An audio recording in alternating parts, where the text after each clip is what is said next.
Chapter 46. But Miss Yin couldn't cry on the street, so she could only purse her lips and step forward to pass the clothes to Li Yunxin. Brother XN, the undershirt you wanted is ready. Are you going to go to court in it? Li Yunxin took it and looked at it carefully. Miss Yin was very attentive. It was exactly what he wanted. The gray scale pattern satin glowed faintly. In the dark room it really did look like scales at first glance. Then he raised his head and said jokingly, "What's wrong? Fluffy, did you get blinded?" Miss Yin reluctantly said, "You know, eldest uncle said, he's going to bring you to court in the afternoon." Finally he wiped his eyes, "But fortunately it's a court." "Huh? Is there any other way to go about it?" According to his impression, going to court was to bring people to the yamen, slap the table, shout at them to kneel down and then sign their names. If they didn't, they would be punished. But from what Miss Yin said, it seemed that the court here wasn't very scary. According to the procedure, you'll be summoned for questioning first. This time you'll be questioned politely and won't be punished. But in fact you'll be monitored. When you go back, yamen runners will be sent to keep an eye on you to prevent you from escaping. After 24 hours you'll be summoned again. At that time it won't be a court but a detention. You may be put in jail. So that's what it is. Miss Yin heard Li Yunxin say this in a low voice. Then she found that the face of her young lover actually showed a relaxed and surprised expression, as if he was very happy to know that court was actually like this. But he still had to be detained. She couldn't figure out what Brother Xian was thinking. She only felt that he was pretending to be relaxed for her to see. Her heart hurt even more. She felt that all the sorrows of the world were concentrated on her. Even the sunshine revealed a sense of desolation. Then she turned around and looked into the shop. A man dressed in black walked out. The constables of the Daqing state were all dressed in black, but the constables had a peacock feather on the left side of their official hats. This was a constable. The newcomer's footsteps were fast, but it was a kind of habitual speed. Mustache, fair skin. He was neither fat nor thin, and his limbs were long and slender. He looked like a good fighter. The constable stood still beside Miss Yin. He narrowed his eyes and sized up Li Yunxin. He was nearsighted. Miss Yin was about to introduce him to Li Yunxin when the latter smiled and cupped his hands in greeting. "Mr. Yin? You must be Mr. Yin. Miss Yin's uncle? Hello." The constable's eyes revealed a hint of surprise. When he first met Li Yunxin, he didn't think that this young man was outstanding except for his beauty and bearing. He was a constable of a mansion, so he had met many more people than his niece. However, he didn't expect the other party to be so calm even after knowing his identity. It was rare. This young man seemed to be quite smart. Things had been going on for so many days, it was impossible for him not to know what was waiting for him. After seeing him, he must have panicked in his heart. However, he did not show it on his face. Instead, he behaved in such a manner. He was also a young man who could achieve great things. As long as he trained a little more, he would be able to overcome the next hurdle. As the most respected person in the Yin family, Yin Pingji actually cared a lot about his niece. He was also one of the rare open-minded people in this era. He didn't have many goals in his career. He understood the principle that the tallest tree in the forest would be destroyed by the wind. Therefore he only hoped that his family would be prosperous and stable. It was enough for him to be a well-respected official in the city. Therefore he, who had seen many rich and dissolute sons, didn't intend to let his niece climb up the social ladder. He hoped even more that her husband was a shrewd, sensible man who could do something for the Yin family. He knew that his niece was infatuated with the little Taoist boy in the temple. After hearing all kinds of good things from his niece, and knowing the inside story of the case, he understood that this young man and Lao Dao were both innocent. He also often heard his niece praise him. His niece was proud and arrogant, and usually didn't praise people easily. Therefore he was tempted to come and take a look. In his opinion, if a Taoist child was smart and had a decent appearance, and he gave him some pointers to help him get through this calamity, then he would definitely be grateful and seek to repay the favor. Now that he saw this young man, he realized that his niece had good taste. He was tempted, but he still had the bearing of an officer and an elder. He only nodded slightly as a return of greeting. He looked at Li Yunxin expressionlessly and walked forward. He said, "I don't deserve to be called a teacher. You can follow me. We'll talk as we walk." Li Yunxin looked at Miss Yin. Seeing her winking at him, he understood what was going on. This girl, she was really infatuated with him. She even asked her uncle to teach him. He smiled faintly at Miss Yin and followed her. He was half a step behind. Yin Pingji smiled in his heart. He put his hands behind his back and said, I've already sent someone to invite Lu Laodao. The prefectural magistrate isn't in a good mood today, so he's planning to go to court today. Do you know why he's in a bad mood?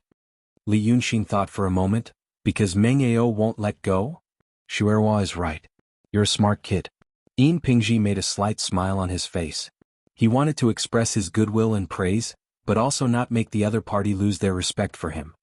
Because of Shuerhua, I'm here to give you some advice. You and I both understand this, so I won't say much. But in this world, you need to know how to take advantage of the situation. You're still young, so you might not understand what I'm saying. But remember, it'll be good for you. As for today, no matter what you think, it's like this. Maybe you feel wronged, but you need to know how to take advantage of the situation. After he finished speaking, he looked at Li Yunxin. He found that the young man was following him step by step, and the expression on his face was still indifferent. He was slightly disappointed. This young man didn't understand? Forget it. He's still a kid after all. He continued, you know that if Meng Ao doesn't let go, officially will be in a difficult position. But no matter how difficult it is, he's still the prefectural magistrate and there are ways to do it. The only difference is whether it looks good or not. Since Shuerhua is interested in you and asked me to come, I'll point you away. When you get to court, admit your crime and push the blame to Laodao. Just say that you were forced. You're still a young man. If you do this well, officially will know your intentions. With my mediation, you can also be exempted from punishment. In the future, when you have nowhere to go, come and help me. You're a good young man, but you're learning some mysterious things from Laodao. After he finished speaking, he looked at Li Yunxin, and found that the other's face showed a "so that's how it is" expression. He let out a sigh of relief in his heart, telling him this was also for official Li's sake. He completed this task and only missed a young man who would care. Seeing that the young man was tactful, his mood became better. He said, in the future when you work under me, remember what happened today. Take advantage of the situation. Since Shuerhua likes you and I see that you're a promising person, I'll at least let you live a life of luxury in the future. But you have to remember Shuerhua's friendship and don't let her down. Otherwise, if I find out, I have many ways. At this point, he was interrupted by Li Yunxin. Mr. Yin. He was about to say that there was no need to call him Mr. He was just a martial artist, but he heard the young man say, Mr. Yin, your logic is wrong. To be reasonable, if I push the matter to that old man, my character is definitely not good. Then my character is not good. How can you guarantee that I won't let Miss Yin down in the future? At this time the two had already walked for a while. In front of them, they could faintly see the eaves of the prefectural magistrate against the blue sky. Because they were close to the magistrate's office, there were fewer pedestrians nearby. Li Yunxin stopped and walked to a thick weeping willow. Yin Pingji was surprised by the attitude that he was showing right now, which was completely opposite to what he had expected, and subconsciously stopped with him. He saw that Li Yunxin began to unbutton his outer shirt. As he unbuttoned, he said, Mr. Yin, no matter what, I have to thank you. Whether you really think from Miss Yin's point of view for her sake, or because you think that I'm indeed a talent, or even if you stand on the prefectural magistrate Li's side and want to save him some trouble, you can also find some credit for yourself. I understand what you said to me. Then, if it was an ordinary person, they would probably follow your path. He took off his outer shirt, hung it on the willow branch and began to unbutton his inner shirt. Several passers-by saw the young man undressing on the street and cast curious eyes. But Yin Pingji looked at them with a stern face, and those people hurriedly left. Yin Pingji already felt that something was wrong. He felt that his good intentions, just now, seemed to have been let down. This young man, it was different from what he thought. What are you doing? He asked with a gloomy face. What do you mean by saying all this? I don't mean anything else. I just want to make my thoughts clear and avoid embarrassment. I don't have any other thoughts about Miss Yin. It's her business that she likes me, but it doesn't mean that if she likes me, I will definitely be a live-in son-in-law or something like that. You actually make things difficult for girls. On the other hand, you see, I am living well in the temple. Suddenly, a person came and told me that you have to move away or he will kill you because I want this temple. I'm not happy about that. If it were someone else, even if they have a way to solve this problem, they would probably first accept your good intentions, say yes, yes, yes, yes, and then continue to do their own things. But I am a person with a strange temper. I'm at Sundra. Li Yunxin had already taken off his inner shirt, leaving only a short shirt on. Only then did he put on the newly made greenish-gray inner shirt with scale patterns, buttoning it up. If I encounter a great monster, I can't do anything. I will immediately become a coward and pretend to be a coward to survive. But when it comes to other things, I feel that maybe I can solve it. If I continue to pretend to be a coward, I won't be happy. For example, today if I nod and say yes, I will feel uncomfortable. Then I don't want to do it. Under Yin Pingji's increasingly gloomy gaze, he put on his outer shirt again, looked at him and said, "So, Mr. Yin, I don't want to do it. Lu Laodao is a good person and he didn't collude with any bandits. That's all I can say." Yin Pingji stared at him for a while, then suddenly sneered, "Do you think I don't know who you are? Maybe I can solve it? You, Li Yunxin, formerly known as Li Xiao, are from the Yi nation. Both your parents are dead.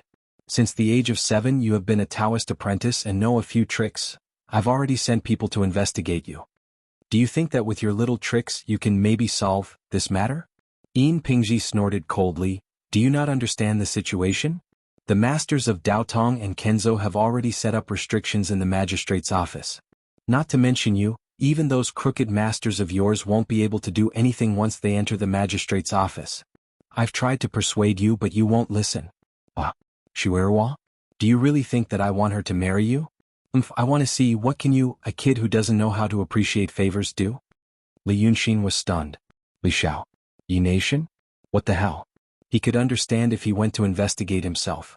But with such a result as a public official, the other party was so sure. What was going on? But in Yin Pingji's eyes, his stupor was the stupor of having his identity exposed. He sneered again, deliberately mystifying. "Did Shuerwa make these clothes for you? I don't know what you're planning, but this time you've entered the magistrate's office, don't think of coming out again. Leave this undershirt for the grave. Go." Li Yunxin didn't say a word, in front of him as if he was being escorted away. Right now he wasn't in the mood to care about other things, he was only thinking, what's going on with that identity? Someone is helping me? Oh. But after thinking for a while he temporarily put this thought aside. No matter what, he had to figure out what to do next. After a quarter of an hour, he turned into the street of the magistrate's office. In the daytime the sun was shining brightly. The faceless ghosts were a little dispirited but they were still there. He passed through them without any reaction. It was as if he didn't exist. Li Yunxin wasn't sure if it was because his spirit was special. That night when the 9th young master looked at his fortune, he said he was interesting, while Bai Yunxin said he was fragrant. Most likely, it was because of his unique identity. But he did feel the prohibition. It was set up by Daotong and Kenzo disciples, and it cost almost all of Prefectural Magistrate Li's property. Comparing the prohibition in his body to the one here, it was like comparing a small sampan to an aircraft carrier. Yin Pingji was a layman, so he didn't understand. He only heard that when the masters cast spells, evil spirits couldn't cast spells. That was right. But today he didn't come to show off any spells. He came to show off his skills. Chapter 47. It was the first time for Li Yunxin to enter the magistrate's office. Fortunately, this magistrate's office did look like a magistrate's office, and there were no accidents that surprised him. Stepping into the high threshold, he saw the front yard. The terrazzo tiles covered the ground without a trace of dust. When he looked up, he could see the main hall with the open door. With his good eyesight, he had already seen the magistrate sitting behind the platform. In the main hall, 2 rows of bailiffs were holding water and fire rods, squinting at the door. Lu Laodao had arrived. Perhaps it was because he felt guilty when he sent someone to invite him, he panicked and wanted to run away, so his outer robe was torn. Right now he was covering the tear with one hand, looking like Shizi holding the heart. But his face was sad and distressed. He lowered his head and secretly glanced at the 2 people next to the magistrate. There were 2 Taoists next to the magistrate. One looked like he was in his 40s, which meant he might be in his 60s. Because cultivators were supposed to look younger than ordinary people. This person was wearing a Taoist robe, which was made of white satin, and he held a horsetail whisk in his hand. The other person seemed to be in his early 20s, wearing a coarse Taoist robe, and his hand was empty. This Taoist robe. Li Yunxin found it familiar. It was the kind of Taoist robe worn by Qi Songzi, Kong Kanzi, and Huainanzi. This person was a swordsman of the Ling Su sword sect. Then the one holding the horsetail whisk was the Taoist of the Shangqing Danding sect. Magistrate Li was scared out of his wits. Li Yunxin had heard about these 2 people from Aze. The Taoist of the Shangqing Danding sect was called Song Yunzi. The Taoist of the Ling Su sword sect was called Pananzi. The 2 people guarded Li Yaoxi for 4 hours a day and the fee was 100 taels. That was a net profit of 100,000 yuan per hour. After glancing at these important people, he looked at the plaintiff opposite Lu Laodao. Oh, the victim here. The Qiao stood by the door and so did Qiao Jiaming. The three people whispered to each other and no one knew what they were talking about. Seeing Li Yunxin come in, Qiao Jiaming gave him a vicious look, pointed at him, and then wiped his neck with his index finger. Crazy. Once he was done, Yin Pingji took a step forward and said in a low voice, "Once you enter the yamen, it will be hard to get out. Think carefully about what you're going to say after seeing this. Don't be stupid." Then he strode through the crowd and walked to the door of the hall. He bowed to Governor Li and said loudly, "Sir, the suspect is here." Li Yaoxi frowned slightly and carefully looked at the people at the door. He sighed imperceptibly and said, "Bring them in." The lecture hall opened. "Those outside guard the door well. You are allowed to listen, watch and not make any noise. Otherwise you will be fined 1 silver tael per person." Li Yunxin was slightly stunned. He turned his head and looked outside the gate. It was just like what was shown in the TV series. A group of people had gathered outside and were looking around.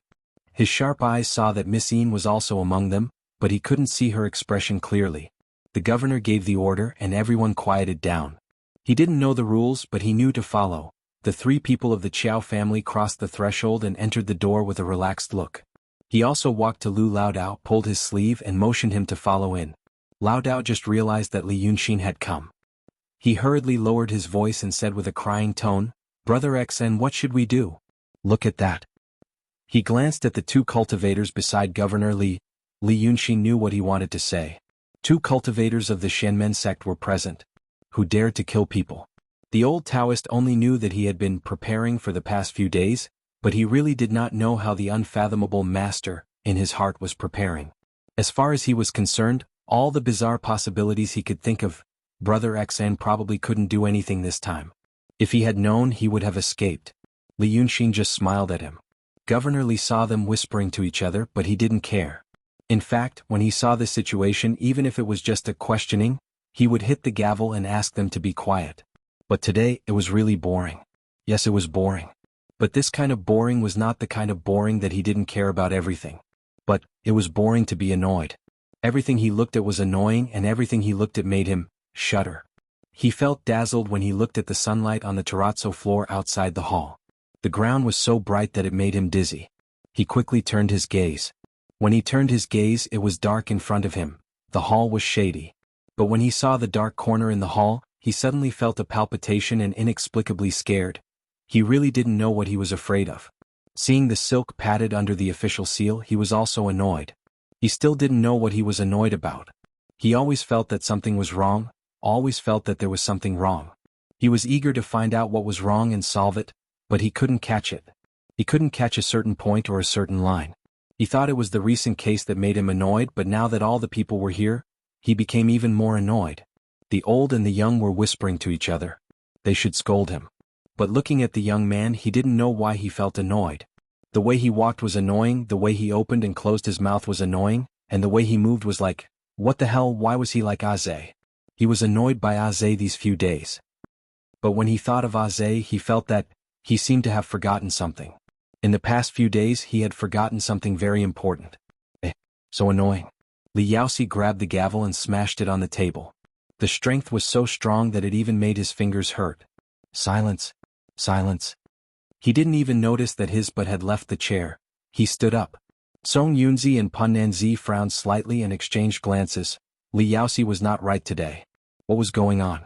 Loud out. Song Yunzi flicked his horsetail whisk, made a sign, closed his eyes for a while and opened them again. There was nothing unusual. The Yin spirit formation set up by the two of them might not be able to trap a powerful cultivator, but it should be able to sense it. In this government office, except for the two of them, no one else used spiritual power. Then, they didn't need to worry about it. If Li Yaoxi had other troubles, it was not within the scope of the two of them. Thus, the two of them lightly glanced at the people in the hall. Their eyes paused on Lu Laodao for a while and then they closed their eyes again. When the magistrate shouted, almost everyone trembled in fear. After shouting, Li Yaoxi felt his heart was beating fast, and the depression in his heart seemed to have been vented a little. He continued, "The two in the hall, what are their names?" "Then this little one, you go first." He stretched out his hand like a drunk person and pointed at Li Yunxin. "It's you." What are you called? Seeing the governor's imposing manner, Xiao Jiaming viciously laughed. The governor was furious. It was no wonder that Meng Ao, that old man, refused to give in these days, and insisted on making Li Yunxin anxious. Now he vented all his anger on this kid. He was close to Li Yunxin and he sneered and whispered, "In a while you will suffer." Li Yunxin didn't look at him and cupped his hands. "Go back to the hall." This commoner, Li Yunxin. His voice was pleasant and clear. But his tone was a little strange and the word yun was a little long, as if he was acting with a little more laziness. When the governor heard his name, his face twitched as if he had swallowed a fly. Then the three people of the Qiao family felt even more delighted. They hated him to the extreme. What happened next confirmed their conjecture. Li Yaoxi frowned again, grabbed the pot full of sticks on the table, and threw it at Li Yunxin's head. "I'll call you Li Yunxin." Unfortunately, his aim was not good and it was smashed askew. The sticks scattered on the ground, and the pot smashed on the door frame of the main hall, rolled over and stopped at Xiao Jiaming's feet. It was the first time that they saw the governor so angry, which was shameful. Even Yin Pingji felt something was wrong and hurriedly said, calm down," but he didn't know how to comfort him. At this time Lu Laodao had been trembling with fear and his knees were weak. He knew that he couldn't get through this hurdle today. Those onlookers outside the door also exclaimed in a low voice. They had seen the governor solve cases. But such a stout person, when had he ever been so angry? At most he would slap the table, 20 canes, 30 slaps. He had always shed other people's blood but he never hurt himself. But now something was wrong. Only Xiao Jiaming was the happiest. He squinted at Li Yunxin and teased him with a voice that could only be heard by the two of them. Hey boy." Li Yunxin turned his face and looked at him. "Idiot, you are so annoying." Xiao Jiaming was stunned. "Ah?" Then he sneered. "Oh, you still have a temper? Don't you see His Excellency Li?" "What's wrong with His Excellency Li?" Li Yunxin looked at him and his expression, and suddenly a smile appeared on his face. "Do you think that His Excellency is the support of you bastards? How annoying are you? Do you have to keep buzzing in my ear?" Xiao Jiaming realized that he never seemed to have an advantage when it came to sharp-tongued. But he knew that there would come a time when he could vent his anger completely. When Lord Li was so angry that he threw the two of them into prison, he could do whatever he wanted to them. So he sneered, "Just wait, His Excellency Li," but he was interrupted again. "Do you believe that I will kill him now?" Li Yunxin stared at his eyes, seeming to be very impatient and disgusted. "It was a rare opportunity and I wanted to observe more. Why did you stand by my side? I don't have any interest in it now."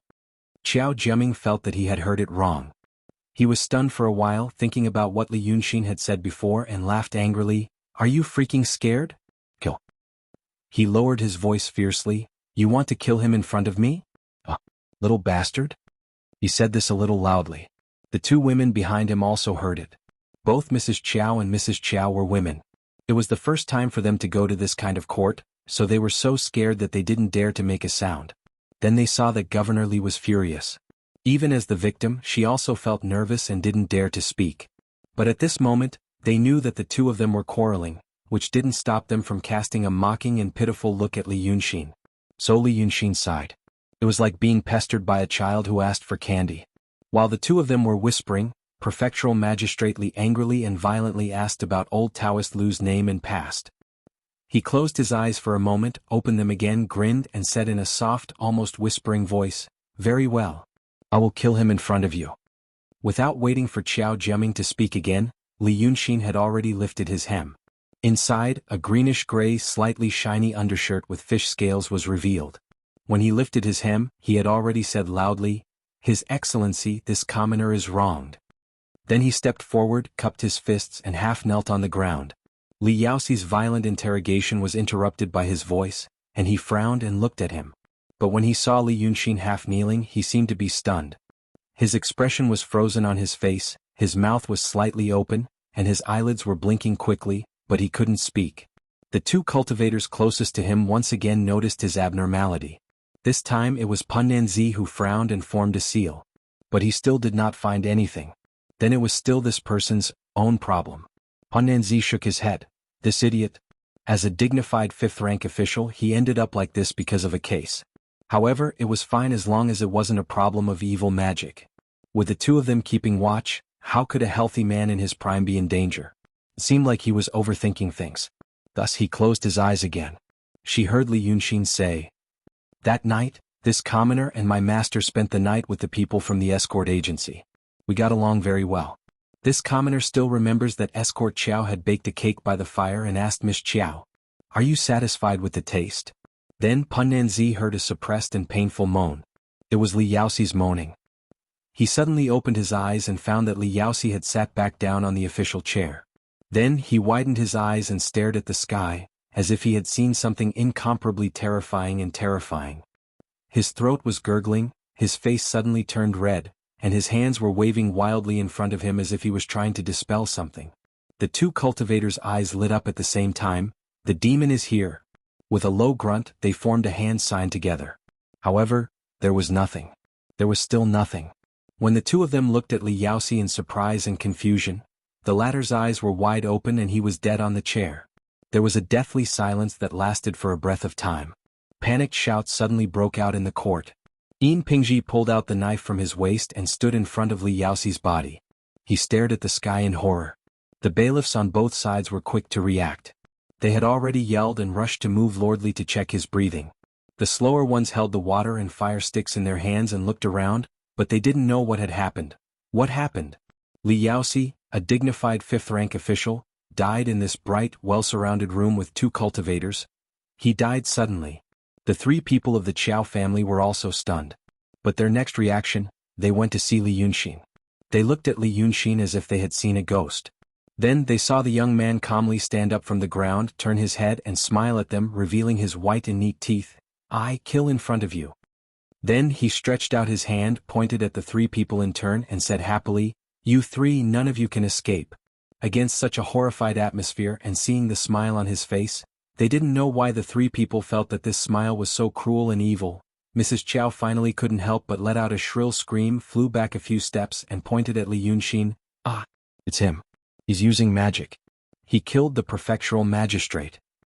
The shrill female voice made people's ears hurt, and it didn't seem like it was going to stop.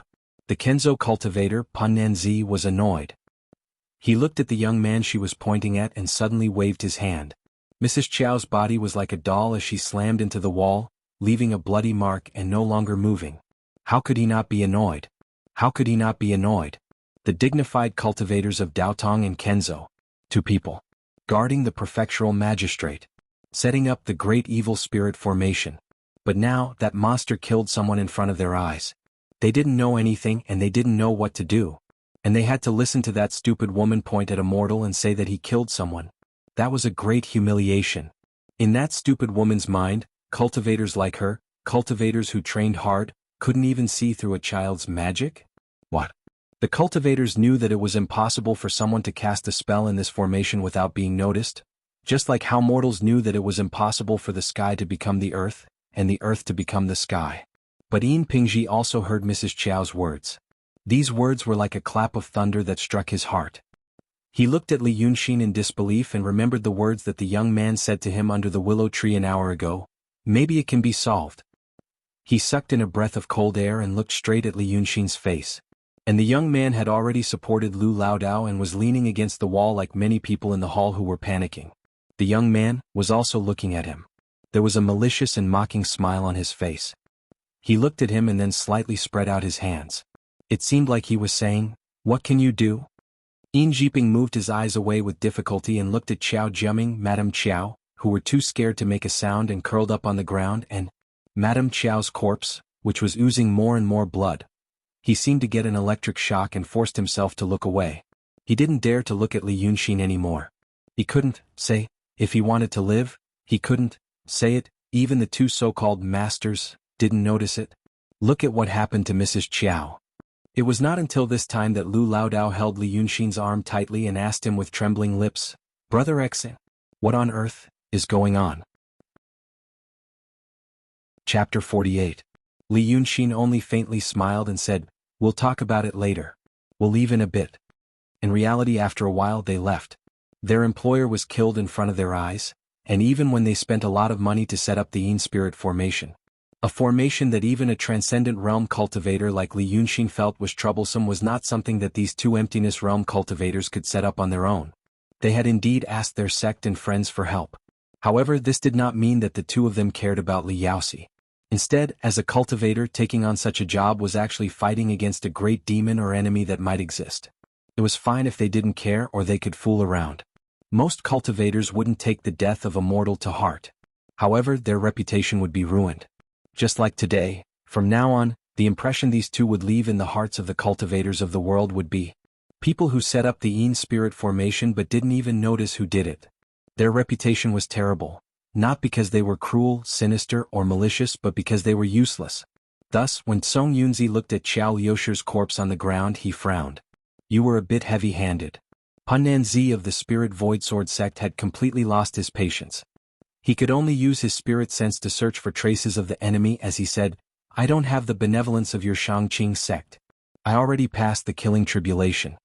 When his gaze swept past Yin Pingji, he scolded him, tell these people to scram. Don't hinder this grandpa's business. If anyone else howls, I'll kill them again. The people in the hall were all ordinary people, this was certain. Even if there was a powerful demon like Bai Yunxin that Huainanzi couldn't see through, in this kind of Yin spirit formation, there was no way they wouldn't be noticed. If they stayed here, there would be too many people talking. No matter what methods the two of them used, they would be seen by these ignorant commoners. It wasn't that they were afraid of them secretly learning. It was good to occasionally show off and let the ignorant people worship them, but they weren't in the mood right now. In reality, after the two of them slowly calmed down, what they suspected was it the demon who did it, or was it the enemy who did it? Why was that? Yin Pingji shuddered slightly after being scolded by the immortal master. Gritting his teeth, he glanced at Li Yunxin out of the corner of his eye and said in a low voice, Immortal masters, please make a decision. This case is still, *T case. You think I don't know what's going on? Hunnan Zi lost his last bit of patience. His eyes narrowed dangerously. You want to stay here with them and let me go through another calamity? The case was caused by this case. Killing talent. If I hear about this case again, all of you vermin will die. Yin Pingji didn't know what the killing tribulation was, but he knew that someone would probably die. They also knew that this immortal master didn't care whether they were vermin or not, or whether the people in the hall were innocent. He was just angry. But this anger came at the right time. He hurriedly glared and waved his hand. Didn't you hear what the immortal master said? Disperse everyone for me. Disperse. Hurry up and carry them away. Don't delay Master Immortal's work. The Yamen runners were confused from beginning to end. Whether in the eyes of the arrestor or the immortal master, they were all insignificant people, so they just obeyed orders. Even if they didn't know what had happened, they still had to obey. At this moment, some people ran outside the Yamen to disperse the onlookers. Some went to carry Madame Qiao's body, and some went to take people away. But Yin Pingji personally went to take Li Yunxin away. When the arrestor walked to Li Yunxin in a panic, Xiao Jiaming and Madame Qiao had been pushed away by the Yamen runners, because they didn't dare to shout anymore and were scared out of their wits. Li Yunxin's expression and words were still vivid in his mind. None of you can escape. He wanted to beg for mercy, but he was driven out by the Yamen runners. He staggered away and looked back at Li Yunxin, almost crying. Yin Pingji pursed his lips tightly and walked to Li Yunxin and Lu Laodao. His back was not as straight as before, but his shoulders were slightly slumped and his neck was slightly leaning forward. Probably even he didn't realize that this was the state he had always been in when he met a superior. He thought for a while and didn't know how to address Li Yunxin at this time. Seeing the faint smile on Li Yunxin's face, he could only say in a hoarse voice, You two please, follow me out of the Yamen. A Yamen runner heard his words and looked at him in surprise. But at this time Yin Pingji was not in the mood to care about what others thought of him. Li Yunxin looked at him with a smile that didn't reach his eyes. He pulled Lu Laodao and said, Inspector Yin has spoken. Master, let's go. Laodao knew how to read the situation. He knew that at this time in front of these two people, he had to be obedient.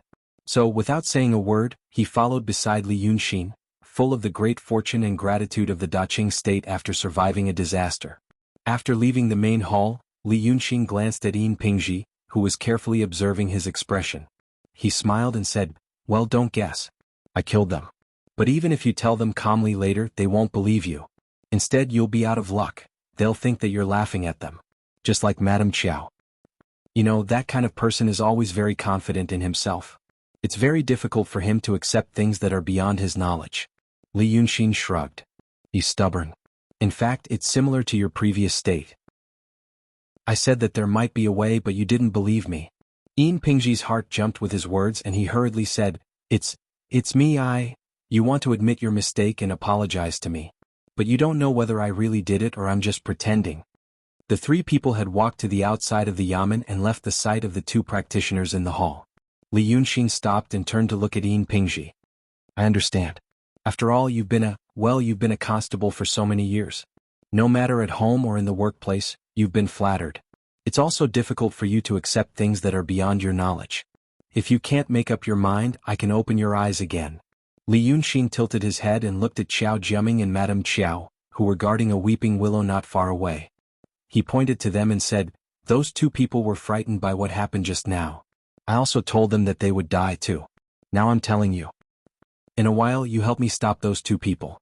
Don't let them come over to bother me and don't let them plead with me. Tell both of them they're dead. You see, this is a chance for you to confirm your guess. You can observe and see if you can find some evidence to say that I did it. Chapter 49. Of course you can also risk your life to talk to the two Taoist priests and observe with them. But only if you're not afraid of death. It's easy for me to kill someone. You're the same. By the way, my master has a friend called Meng Ao. He's in jail. Whatever you do, this man must be set free without a scratch. You can hesitate and be unsure if you want to release him or not. That's okay, at least the guarantor is still alive. You can release him after the two Taoist priests die. But for your own sake, you better pray that he doesn't die in jail. Otherwise you'll be done for. After Li Yunxin said this, Yin Pingji was stunned. Then he shouted to a runner not far away, Bring the two Qiaos to the back, I'll interrogate them later. Then, without another word, he turned around and ran, towards the direction of the prison. Li Yunxin turned to Lu Laodao and said, Let's go. I'm hungry. I heard that the main branch of Munanju is over there, let's go have a look. Then I'll tell you about it. Looks like I'm not used to acting cool. If I don't tell someone, I won't know. An hour later, the two were sitting in Munanju on Willow Street. It was a private room on the second floor, facing the street. The window was open and they could see the bright sunshine, but they didn't feel too hot. There was an old willow tree next to the window, and the green silk strands blocked the direct sunlight. They could see people on the street from the window. This was probably one of the busiest streets in Weiqing, with people coming and going. It couldn't be compared to the pedestrian streets of the future, but it was not much worse.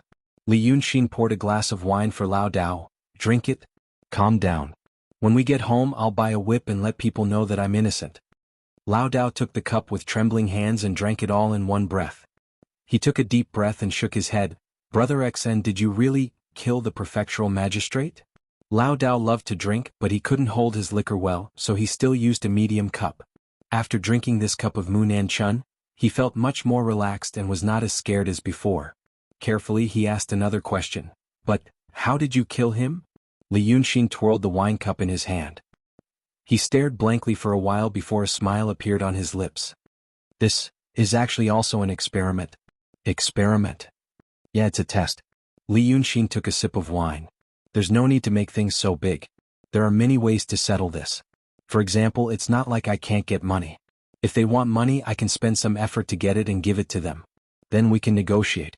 Or I can do something to the Joneses to make them stop. But first, I'm not happy. You have to know that it's not easy to live. Being happy is the most important thing. My biggest taboo is to make myself suffer when there is a way to solve the problem. Second, it's for this experiment.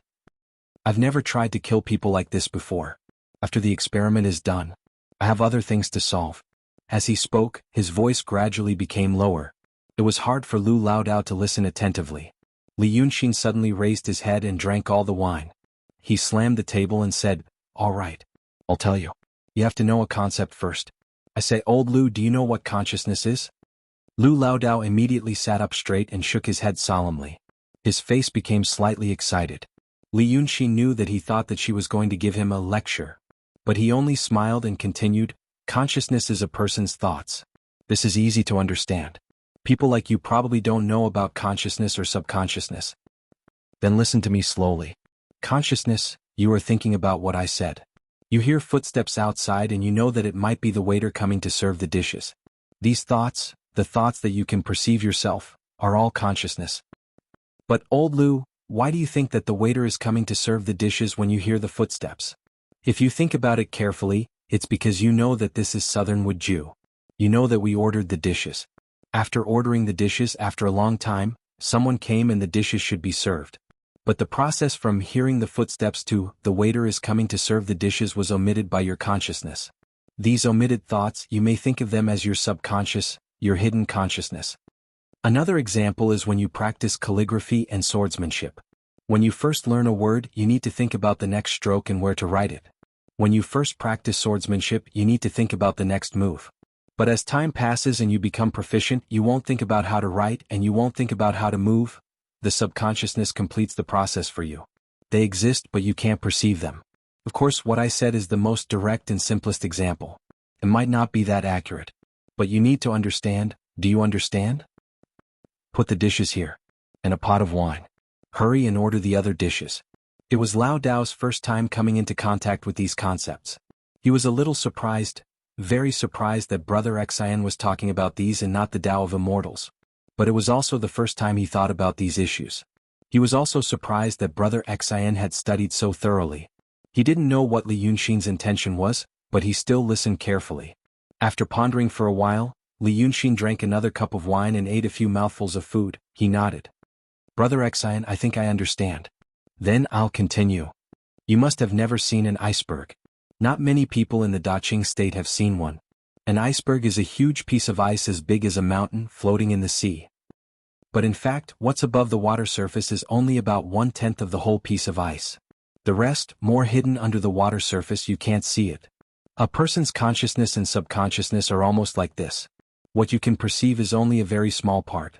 Most of the things you hear and see every day, the things you think about, the things you think you don't care about, are still in your subconsciousness. For example, one day before, if you saw the waiter who just came in to serve the dishes, but later forgot about him. Later, when you see him again, you think, oh, this person looks a little familiar. You think and think, but you can't remember. At this time, I tell you, hey, this waiter, isn't he the one who often wandered around our house and stalked us? And when I reminded you, you said, oh yes. You remember? The part of your consciousness that floated out from under the water surface was accepted by you. Then that sentence I said was a hint to you. Not only can a sentence become a hint, but also a kind of light, an object, or even the movement of the curtain in our private room when the wind blows, can become a hint. Chapter 50. Another example is when you write a word or recite a paragraph from a book. You pick up the pen and forget how to recite the word. This is because the memory has been hidden. At this time, I write a stroke for you to see and mention the first sentence to you. You immediately say, oh, I know. This is me guiding out the consciousness that you have hidden. Another example is that there is a sad thing in the past. You slowly forget it, don't think about it, and hide it in your heart. One day, when you are in high spirits, I suddenly mention that thing to you. You remember it, and your mood instantly changes from joy to sadness. This is what I meant. With one sentence, I've guided out the things hidden in your heart. With just one sentence, I've changed your emotions. Do you understand the relationship between consciousness and subconsciousness? Lu Laodao had gradually become interested. Every word of Li Yunxin was a door to a new world for him. At this time, he didn't think about why Li Yunxin said these and how he killed prefectural magistrate Li. He only focused on understanding his words. He nodded, I understand a little. Then let's talk about Li Yaoxi. Li Yunxin suddenly changed the topic.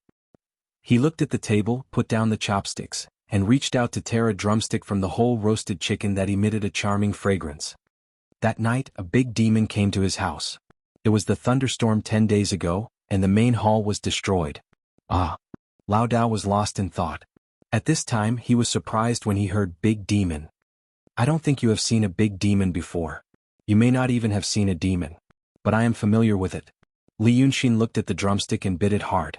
He also watched the golden chicken skin being pulled and torn by his teeth. I've seen that demon. Why do I know this matter?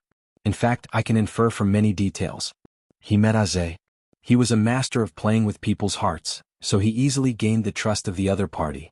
With a little hint and guidance, he knew a lot of details of that night. The thunderstorm, the young man's laughter. There were young men in the Li mansion, but it was not anyone in the mansion who laughed unbridledly at night. It was an outsider. When Li Yunxin was being hunted in the ruined temple, it was also a stormy day. She had also heard a man laugh. The sound was very pleasant. Aze said that the next day he saw the embers of a bonfire in the other half of the house that hadn't collapsed. On the night Li Yunxin was in the rundown temple, the great fiendish demon, the ninth young master, had lit a bonfire and roasted a human. Constable Xing's wife and son were eaten during a thunderstorm as well. Because of these clues, he suspected that it was the ninth young master. Then he used a lot of effort to hypnotize Aze. It gave him a lot of abilities and instincts that he didn't know about before. He got more information from Li Yaoxi. Actually, this wasn't a difficult task. A hypnotized Aze wouldn't be able to break through a metal plate with his bare hands.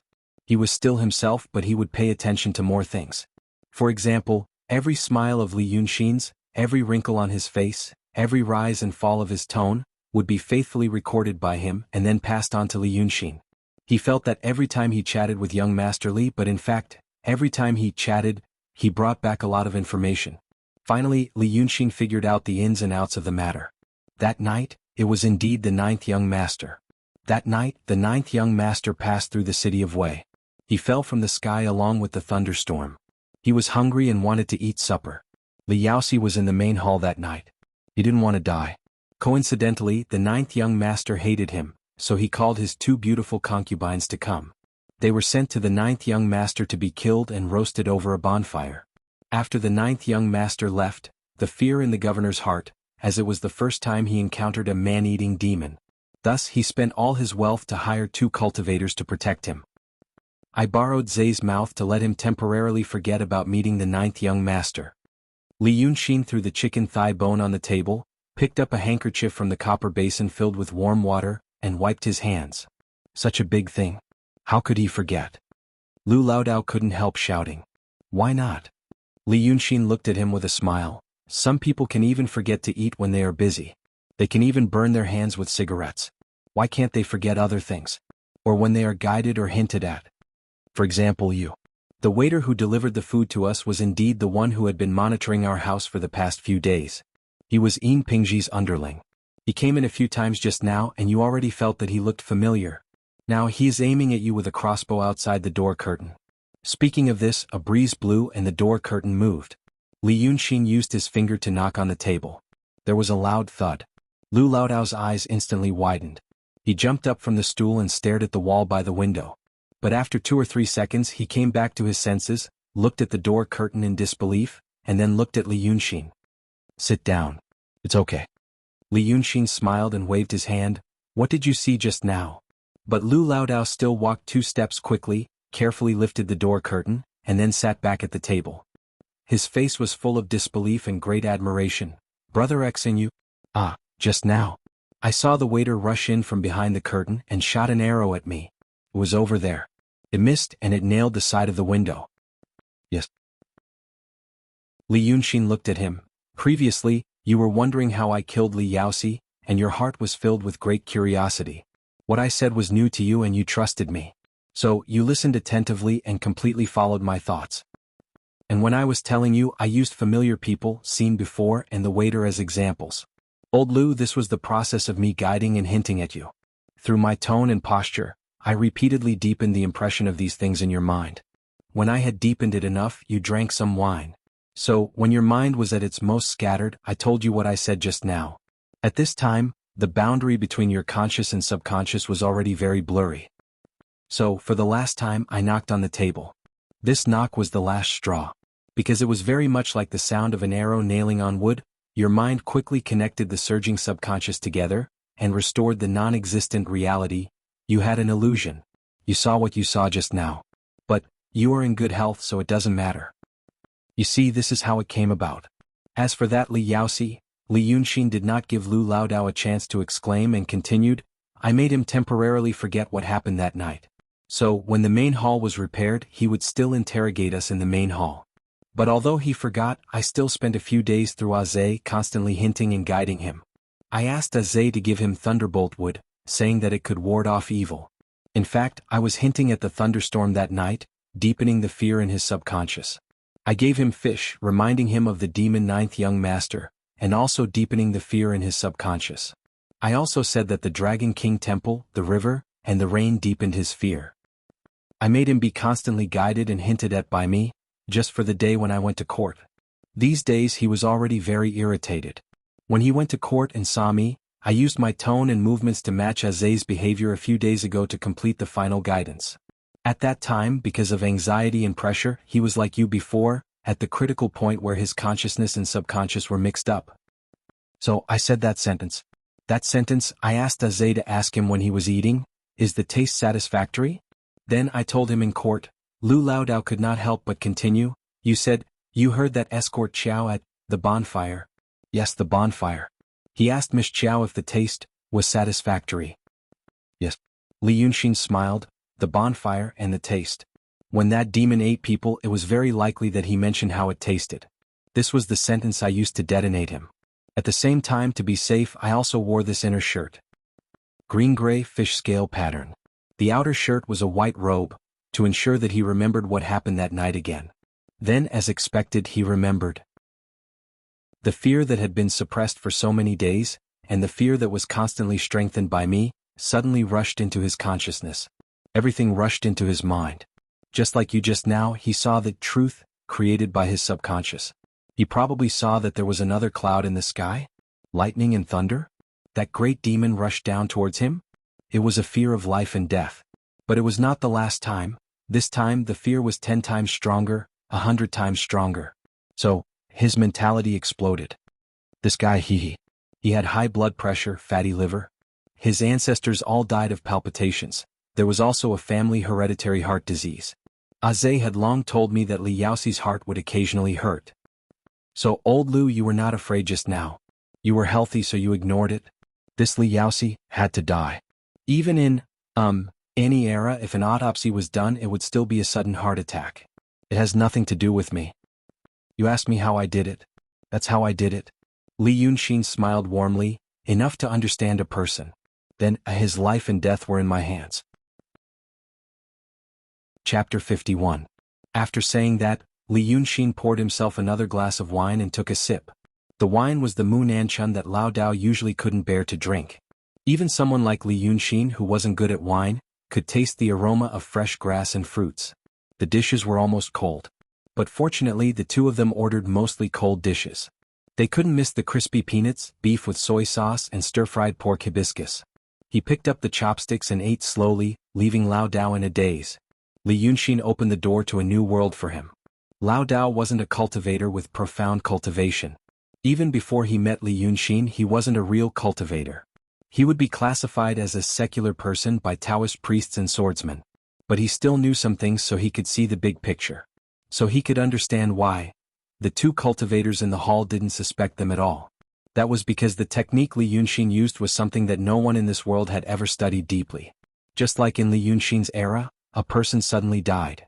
At that time, another person ran to the police officers and said it was a monster who did it. No one would pay attention to him.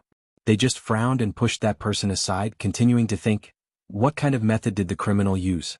And it was precisely because cultivators had practically grasped all of this world's unimaginable methods that they didn't believe that there existed even more mysterious methods beyond their knowledge. It wasn't even arrogant or stubborn. It was just beyond their knowledge.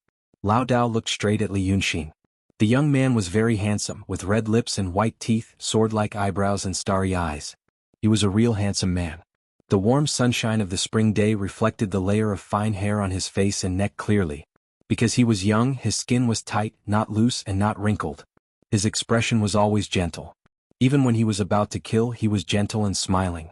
But at this moment, when Lu Laodao looked at such a young man sitting in the sunshine, he only felt a chill on his back. Because she remembered what he said before.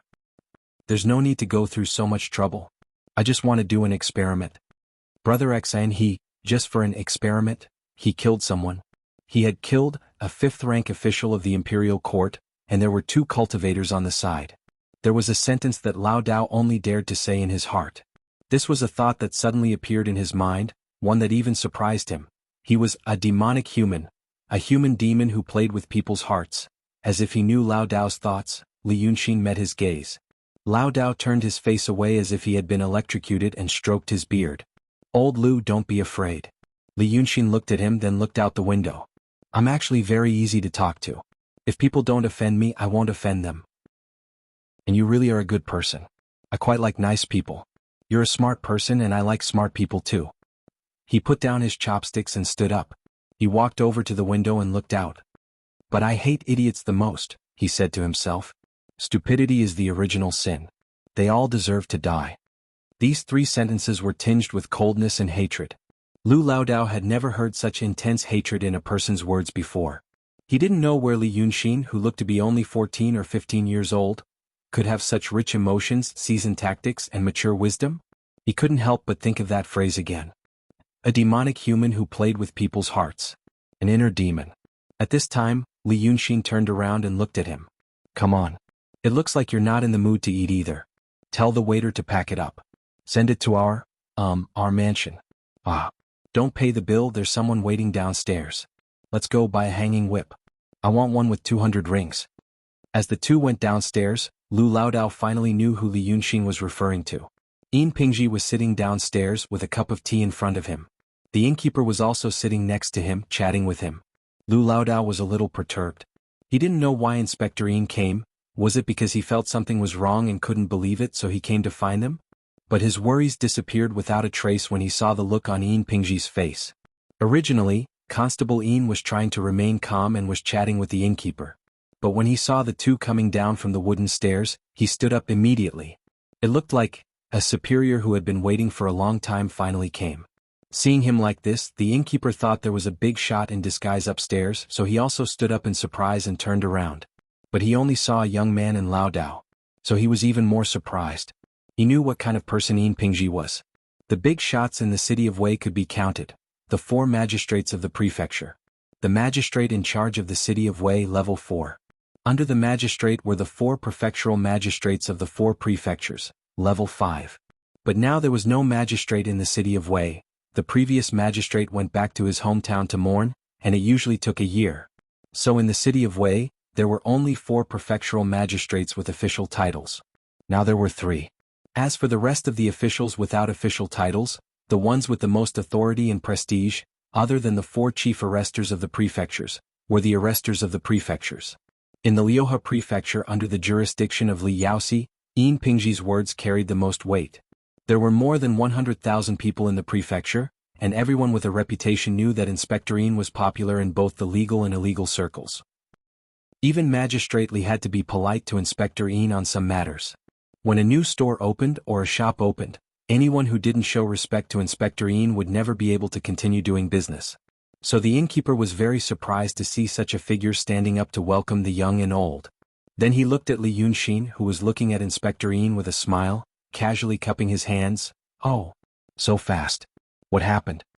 Yin Pingji took a deep breath and reluctantly gave a smile to the innkeeper. Old Wang, go ahead with your business. I have something to discuss with you. The innkeeper was full of surprise. Go ahead, go ahead. I won't disturb your business. Then he turned and said, I didn't know you two were Inspector Yin's friends. It's not a crime to not know, it's not a crime to not know, it's not a crime to not know, it's not a crime to not know, it's not a crime to not know. You two don't have to pay the bill. Li Yunxin smiled, thank you. Pack up the food upstairs and send it to the Dragon King Temple, the one behind the Hongfu Escort Agency. Yes, you are a chain company, you don't know that the small escort agency is on Taoshi Road. The innkeeper hurriedly nodded his head, and loudly ordered the waiter to prepare a table just as it is, and then he went behind the counter. He sat on his back but his ears perked up. Unfortunately he couldn't hear anything and could only see Inspector Yin's face, like a grandson. Yin Pingji, you also have this day. But who on earth are these two people? After the innkeeper left, Yin Pingji carefully observed Li Yunxin's face and slowly said a few words. Just now Madame Chiao was killed by the Yamen runner who guarded her in the backyard. Did you also do this? Chapter 52. But Li Yunxin didn't stop. He just walked slowly out of the door. Yin Pingji had to follow him and stared at his face. Li Yunxin didn't stop until he walked into the sunlight outside of Nanmuju. While tidying his clothes and cuffs, he squinted at the people on the street and said, as a civil servant, you need evidence. It was obviously the Yamen runner who killed them. It has nothing to do with me. Seeing his reaction, Yin Pingji really believed him. But for some reason, he felt as if a heavy burden had been lifted from his shoulders. Instead he spoke more fluently, good? I won't talk nonsense. He looked at Lu Laodao and then at Li Yunxin. I, Yin Pingji, admire those who are capable. What you did today, not only I couldn't see through it, but those two also couldn't see through it. I'm convinced because of this. You are flexible.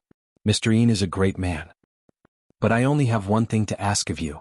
Don't kill any more people. Yin Pingji looked at Li Yunxin and said sincerely, 2 people died in one day and they died in the mansion. If Qiao Jiaming dies, this case can't be closed. In the future, as long as I have a say in the city of Wei, you can do whatever you want. Just don't make it difficult for me this time, okay? Lu Laodao looked at Yin Pingji and felt his eyeballs were going to pop out. He was a native of the city of Wei, so he certainly knew this Inspector Yin. When did he talk to anyone like this? All he wanted now was to push Li Yunxin aside and say to Constable Yin with cupped hands, Okay. Let's settle this matter. However, he saw that Li Yunxin had already tidied up her clothes. She turned around and looked at Constable Yin seriously. Mr. Yin, we may have to deal with each other a lot in the future. So it's better to make some things clear first. For example, you should know what kind of person I am first. Then we will get along much better. I don't like to scare people, I don't like to joke, and I don't like idiots. That's why I said that all 3 of them must die, and that's exactly what I meant. He wasn't trying to scare anyone. I'm not joking when I say that it's my fault. As long as I have a way, he will definitely be in trouble. Now that you know these 2 points, Mr. Yin, you don't have to say anything else. Because if you say anything else, it will make me unhappy. I will feel that you are a very, very annoying person and my thoughts will not be clear. You're not an idiot, you should understand what I'm saying. Even though he knew about Li Yunxin's methods, even though he was shocked and astonished, even though he said those words that sounded like he was begging and admitting defeat, hearing Li Yunxin's words made Yin Pingji feel embarrassed. His face was red for the first time in a long time after being reprimanded so harshly by a youth. He took a deep breath and squeezed out a few words from between his teeth. Are you threatening me? Li Yunxin tilted his head slightly and nodded. Yes. I am threatening you, intimidating you. If you continue to annoy me, I will kill you. After saying this, he smiled and turned around to leave. Lu Laodao kept saying, Hey. He looked at Yin Pingji and then at Li Yunxin and finally chased after him. Brother Xan, I know you're very capable. But this. Lu Laodao lowered his voice on the street. This person? Brother Xan, aren't you afraid that he will really come to make trouble? At that time you will really... He won't. Li Yunxin answered him directly. If he really made up his mind to make trouble for me because of what I said, he wouldn't have lived until now, and wouldn't have been able to get this position. Lu Laodao had to believe his words, but he couldn't help but worry in his heart. He felt that Brother Xan seemed to be too arrogant these days. Didn't he say that he would stay quietly in the city of Wei for a period of time? Of course, Lu Laodao didn't know about Li Yunxin's calculative. This Yin Pingji had investigated him. He didn't know what channels and means he had used to find out his background. After staying in the city of Wei for so many years, he not only found out the truth, but also was very sure about it. It could be seen that he had indeed used some trustworthy channels to investigate him. Li Yunxin had a clear understanding of himself. He knew that at present he might be able to overwhelm his opponent in Taoism, Kung Fu and techniques. But when it came to human resources in this world, he couldn't compare to 1/10,000th of Yin Pingji. But even such a person firmly believed the fake news. Then the person who deceived him and covered for him? Who was it? He wanted to know this person. He wanted to tame Yin Pingji and make him his loyal dog. Then now he was taming a dog. He and Lu Laodao strolled on the street for a while and bought a hanging whip. It was not the New Year's Day, so it was not easy to buy it. But in these things Lu Laodao seemed to be able to do it with ease. After greeting several old fellows and saying, it was a false alarm, he really got it. After the morning, the 2 of them strolled outside and gradually felt tired. They went home. On the way, Laodao still couldn't help asking Li Yunxin, how did Madame Qiao die? When asking this, Lu Laodao was a little shocked. Look at the state he was in, under the blazing sun in the middle of the street. He asked, how did he die? He was eager to know what magical means Brother Xan had used, but he didn't care about the life itself. After asking, he muttered in his heart, I'm going to be possessed by the devil, I'm going to be possessed by the devil. Li Yunxin smiled as usual and said in the usual calm tone, I've told you so much before. This time I'll give you some advice. You can think about it yourself. I went out a lot in those days.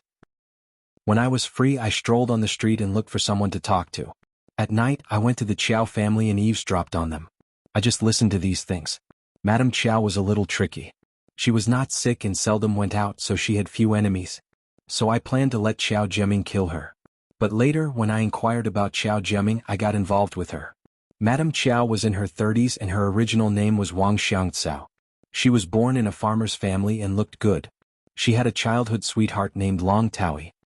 Later, Wang Xiangcao often went to the city to sell mountain products and was seen by Qiao Duanhong. Qiao Duanhong liked her, so he sent someone to propose marriage. Although Qiao Duanhong was a little old, he had his own career and company, right? So the Wang family promised Wang Xiangcao to him. Then his childhood sweetheart, Long Taoyi, was sad. He couldn't forget her, so he worked hard to become a civil servant. It was the Yamen runner. Think about it, the Qiao family had been running the escort agency for several generations. Previously, the whole family had to go to the escort agency. Why were they so miserable? Because Long Taoyi had been making trouble. Chapter 53. The king of hell is easy to provoke, but the little demons are hard to deal with. Long Taoyi was a small Yamen runner, but he was still an authorized official. It was easy for him to cause trouble for a small escort agency. Now that the Qiao family is finished, won't Long Taoyi be happy? This person is also infatuated with love and has yet to marry. Just for Wang Xiangcao. How do you think Wang Xiangcao reacted? Qiao Duanhong was dead, and the only man in the Qiao family was Qiao Jiaming. However, Qiao Jiaming had an affair with Madame Qiao, so he didn't like her because she was old. Wang Xiangcao is more cunning than Qiao Jiaming and Madame Qiao combined. She wasn't in a hurry and let Qiao Jiaming torment her like a sinner. I'll follow that Long Taoyi after I'm done with this matter. He has plenty of ways to get the family's wealth from that good-for-nothing Qiao Jiaming. But she's a woman. She knows that she's getting old, and she also knows that distance makes the heart grow fonder. The reason why Long Taoyi loved her was because of the memories from more than 10 years ago, as well as the anger in his chest. If we really let him succeed now, and the two of them have slept together a few times, it's hard to say if Long Taoyi feels that it's not the same feeling as back then and dumps her. It's easy if Wang Xiangcao thinks this way. She had been going out recently, so she could be considered to be acquainted with Yin Shuerhua. I knew when they were likely to meet, and if they didn't, I could make it so. That's why I chatted with that little girl in the front yard when I had nothing to do. Old Lu, do you really think that I like that little Lolita? I'm trying to put something in her head. Occasionally she would bump into Wang Xiangcao and greet her out of courtesy. Then they would start chatting for some reason. Wang Xiangcao's heart was filled with men, and Yin Shuerhua's heart was filled with me. What were they talking about? Talk about men. He would keep hinting to Wang Xiangcao that it's best to keep a distance from a man. Let them watch.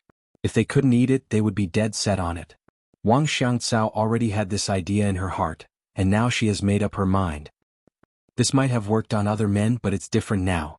But on Long Taoyi, tsk. As Li Yunxin said this, the two of them crossed a bridge. Lu Laodao listened attentively. He didn't understand how his brother Xian understood women's thoughts so well. Li Yunxin was a little tired from walking, so he leaned against the stone railing and stopped. He watched as a man in black with a knife led a black horse across the bridge. A man refused to marry a woman he liked in his youth. How big of a deal is this at your time? Isn't it huge? He didn't even have a back. How unfilial. But Long Taoyi still did it. It didn't matter if he did it. Back then you and Wang Xiangcao weren't engaged, and Wang Xiangcao was willing to marry Qiao Duanhong. You've been making things difficult for her all these years because of this? That's not right. This means that Long Taoyi has a very obvious and serious paranoid personality. What was a paranoid personality like? Love jealousy. Sensitive. Stubborn and inflexible. You like to complain and blame. Ah, look at me. That's right, I'm a bit of a paranoid personality. I'm very vengeful. Lu Laodao hurriedly waved his hand. No, brother Xenu, Li Yunxin laughed. Old Lu, if you want to learn my technique, you must first understand what kind of person you are. This technique of mine is called the study of the mind. So you don't need to say these things. I know I have a problem, and a very serious psychological problem. But that doesn't matter, I can control it. Continue talking about Long Taoyi. Knowing that he is such a person, it's very easy. In my place, every paranoid personality disorder person is the best knife, sword, and killer.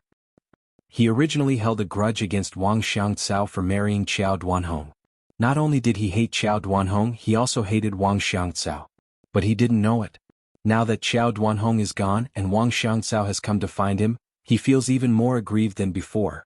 You gave your best years to that person. So now he most hopes that Wang Xiangcao will flatter him carefully, and quickly hand over everything he has. At this time Wang Xiangcao is playing hard to get. I will slightly guide and hint him through other ways, and the hostility in his heart will become stronger. He suspects Wang Xiangcao, and this time he will let her down again. He feels that she is indifferent just to take advantage of him. He always wants to get it but can't get it. Love gives birth to hatred. When Madame Chiao went out today, I have asked Dean Shuerwa to hint to her for many days. Today she wears red. It's bad luck to pass the court. Wear red. Red. It's also the color of wedding dress. What will happen next? Now you will see it. After Li Yunxin finished speaking, he got up. Let's go home. It's cold. Lu Laodao opened his mouth slightly and followed behind him as if he was sleepwalking. Just like this, he killed another person. When they arrived at the alley in front of the Dragon King Temple, they found that there was already a waiter waiting in front of the door with 2 food boxes. The 2 of them walked around, but the waiter waited for an hour. Seeing that the 2 of them finally came back, he hurriedly got up from the wall. You 2 are back. Shopkeeper Wang asked me to bring it to your mansion, so I waited in front of the door for a while. Lu Laodao had never received such hospitality, so he hurriedly took it. The waiter cupped his hands to the 2 of them and was about to leave. Li Yunxin stared at him and suddenly said, "Little brother, what did you see when you were waiting for us just now?" The waiter was stunned and looked at Li Yunxin as if he had seen a ghost. Then he breathed a sigh of relief and gave him a thumbs up. Brilliant, really brilliant. No wonder our innkeeper told us to be careful when we arrive at the 2 Dao masters' residences. That's right, I saw something. The waiter was also a young man. After waiting here for an hour, he had long been impatient. Knowing that these 2 were the honored guests of the shopkeeper, he also wanted to please them. He stood still and said vividly, "Just now, I was a little tired from waiting, so I leaned against the wall and sat on the ground wanting to rest for a while. In the end, I was half asleep and half awake, so I had a dream." "What did you dream of?" "Hi, I dreamed of a very beautiful young master wearing a white robe passing by here. When he reached the door, he stopped. He looked into the door for a while, smelled it and saw me again. In my dream, I thought that maybe he had something to ask me, so I remembered. Guess what happened? The young master in the dream was not human. He smiled at me and opened his mouth. Oh my God. His mouth was grinning from ear to ear. A mouth full of sharp teeth. He was a monster. I was so scared that I fainted. I don't know how long it took for me to wake up. You said that this dream, I was so scared that when I saw the 2 of you, I was still in a daze. Especially when I saw you. You were also good-looking and you were also wearing a white robe." Li Yunxin smiled. He said, "Then it's nothing. I was just afraid that you would be wronged here. Since there's nothing else, let's go back. Here, take this piece of silver." Seeing him smile, the waiter thought that he liked his story, so he smiled as well. He took the silver piece, said that he would come back tomorrow to collect the food box, and walked away with light footsteps. Seeing that he had left, the smile on Li Yunxin's face disappeared without a trace. Lu Laodao carried the food box, so happy that the wrinkles on his face bloomed like chrysanthemums. When he opened the door, he turned his head and saw Li Yunxin's expression. He was stunned for a while, then asked, "Brother X, and what's wrong?" Li Yunxin was silent for a while. "Old Lu, these few days you have to think of a way to make yourself more interesting." Chapter 54. Lu Laodao put the last piece of marinated beef into his mouth and drank the wine in one gulp. Then he wiped his mouth, removed some meat from his white beard, and sat up straight. Li Yun looked at the dishes on the table and asked, "Don't you want to eat some more?" The old man shook his head and looked straight at him. "Come on. I'm full. The dishes from Moon and Ju over there are actually really good." Li Yunxin sighed. "If you were really full, I would have told you. I'm afraid this is the last good meal you'll have." Lao Dao's face tightened, carefully trying to figure out his expression. Li Yunxin spread out his hands. "Don't look. It's not a joke. It's a long story. I can tell you some of it, and some of it is my privacy. I'll tell you what you can understand, and you can fill in the blanks with your own imagination." Lao Dao always couldn't fully understand some of the words in Brother Xian's words, so he just nodded. He knew that Li Yun had something very important to tell him. Before that, he let him eat a good meal and drink some wine. Lao Dao felt that the matter seemed to be a bit serious. "The matter, I have to start from that night. That night, I was chased by 2 retarded people. It was afternoon when Li Yunxin began to tell the story. The sunlight shone into the small pond in the courtyard, and the green lotus leaves were almost transparent, casting a shadow on the bottom of the pond. When he was about to finish, the sky had already darkened. The last bit of the setting sun lingered in the northeast corner of the courtyard, and smoke could be seen not far away. The air began to be filled with the aroma of food, and occasionally women in the back street could be heard laughing and scolding their disobedient children. There was a burning cloud on the horizon, golden yellow, like a whole mountain carved out of topaz. On such an ordinary spring evening in such an environment full of human feelings, Lao Dao heard Li Yunxin's last words. He wasn't dreaming in the afternoon. He saw the ninth young master and then he fainted. He came looking for you and, who knows when he will come looking for you. If you're afraid you can move out first. Lao Dao blankly sat by the stone table for a long time, not knowing if it was because he was shocked by this matter or because he was already scared out of his wits. A man-eating great fiendish demon actually existed. Furthermore, they would come knocking on his door. According to Brother Xin, although he looked like a human, his humanity was almost non-existent. Li Yunxin saw that he wouldn't wake up for a while, so he stood up and broke a bamboo leaf to play with. Lao Dao's reaction was easy to understand. Everyone in this world knew that cultivators existed, and they imagined them to be mysterious and unfathomable. Even for people like Tsong Yunzi and Pan Nanzi who stayed in the city and were often seen by people, mortals would think that maybe at night, the celestial master would go far away to kill the demons. In his previous world, something unexplainable happened. People said that it was aliens, and that it was a secret government experiment. But in this world there was only one explanation for unusual things happening, which was mysticism. People also believed in ghosts and demons. The number of ghosts and demons was definitely more than cultivators, but less than humans. Mortals built cities and farmlands, recuperated, built their own dynasties and became more and more prosperous. Thus, the demons gradually retreated to the remote mountains and forests. Occasionally, there were powerful cultivators who mingled in the human world.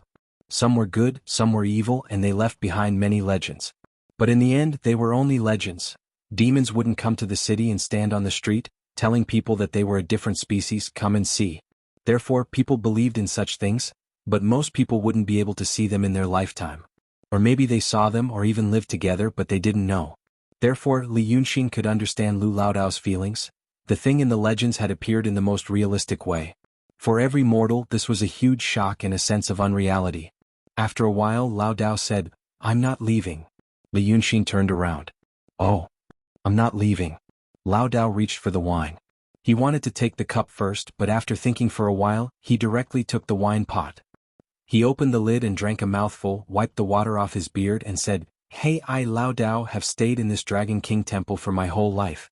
Now Brother Xin, you're here again and you've taught me so many things. Although if you don't say it, I'm embarrassed to call you Lao Dao, but in fact, Brother Xin, you're my second master. If I leave now, I'll first be sorry to my master and then I'll be sorry to you, Brother Xin. I'm not leaving. I Lao Dao am already this old, how long can I live? Even if I die, I'll die here. I'm not leaving." The sky darkened and the bamboo forest became even darker. Li Yunxin looked at him with sparkling eyes. "You're really not leaving? You might die." Lao Dao took another mouthful of wine, waved his hand, and his sleeves rustled in the wind. He said with a heroic spirit, "Brother Xin, don't provoke me. I know that your past must not be simple. I saw you kill people today and Lao Dao, well, I was really frightened and felt that you were going to become a devil." He put the other hand on his thigh, drank up the wine in the wine pot and slammed it on the table. "After that, Lao Dao, I thought, well, didn't you treat me well? That Madame Chow, Madame Chow, Madame Chow and Chow Jiaming are all inferior to pigs and dogs. This kind of people, well, I killed them." His body swayed back and forth as he spoke. I've been a good for nothing for most of my life. This time Lao Dao must follow Brother Xin well." With a plop he fell to the ground. There were 4 pots of Mu Nanchun in the food box of Mu Nanju, and he drank all of them. Li Yunxin sighed, walked up to him and lifted his foot to kick his leg, which was still on the stone bench, down so that he could lie down more comfortably. Then he squatted down and looked at Lao Dao carefully. He had a gray beard and a wrinkled face. His skin was loose and dull and there were even faint age spots on his neck. This was the image of an old man who had been tortured by life for decades, which was common in this era. But such a cowardly old man had been with him for so many days. He didn't hate him. Li Yunxin stared at him for a long time, and then reached out to take a chopstick from the stone table on the side. He wiped the chopstick on Lao Dao's body, and then broke it with a little force with his fingers. The sharp fracture was shimmering in the newly fallen night because of the grease that had not been wiped clean. Li Yunxin put the tip of the chopstick on Lao Dao's neck. This lasted for a quarter of an hour. He stood up and casually threw the half chopstick aside. "Umph. An old man." His voice rang out in the courtyard, which was particularly clear. because the sound of insects had disappeared at some point. Li Yunxin's body suddenly stiffened slightly. He stood where he was and was silent for a while. Then he slowly took 2 steps forward and looked back. Behind him, a white-clothed man with a face that was far more handsome than his opened his mouth and revealed a charming smile. "You're still so interesting, little guy."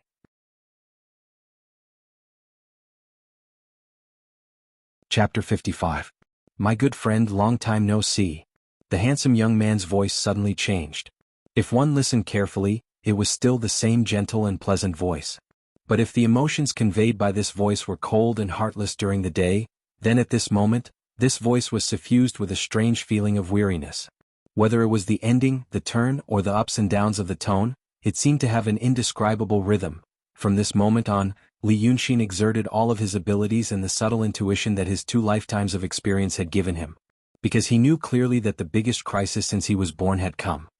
His eyes didn't miss any details of the other party, the movement of the facial muscles, the slight trembling of the eyelids, the subtle upward curl of the corners of the mouth, and the slight tilt of the shoulders. The 9th young master was satisfied with what he said just now. Right now, this big demon was temporarily in a state of pleasure. The 9th young master walked briskly in the yard. His robe sleeves fluttered under the moonlight, looking very beautiful. Then he walked to Lu Laodao and smiled. "This place is not bad. Little guy, I came here in the afternoon." His eyes flashed with joy and novelty. "But we are friends. So I didn't break into your house. You see, we are friends, haha." Li Yunxin maintained an appropriate degree of meekness, but he didn't make the other party feel humble. He realized that the 9th young master was sincere when he said those words. At least he was sincere at the moment. Especially when he mentioned the word friend. This big demon didn't have many friends before. That was a normal thing, right? There weren't many demons as strong as him, so it was normal that they didn't know each other well and didn't have friends who matched their status. That Bai Yunxin was also a big demon and she seemed to know the 9th young master. But the problem was, she didn't seem to see the 9th young master as a friend. Li Yunxin still remembered the greedy gleam in the eyes of the seemingly harmless girl, when she heard about the whereabouts of the 9th young master. Li Yunxin could understand the 9th young master's fondness for the novelty of friends. But if it was not his illusion or if there was a difference in the expression of emotions between humans and monsters, he would have realized that the joy of the 9th young master seemed to be more than just having a friend. He noticed that the 9th young master would squint his eyes slightly when he expressed his joy. His eyebrows would droop slightly. If Li Yunxin had not focused all his attention on his reaction, he would not have noticed it at all. Narrowing his eyes meant that he was sad. The frown on his face meant that he was still a little angry.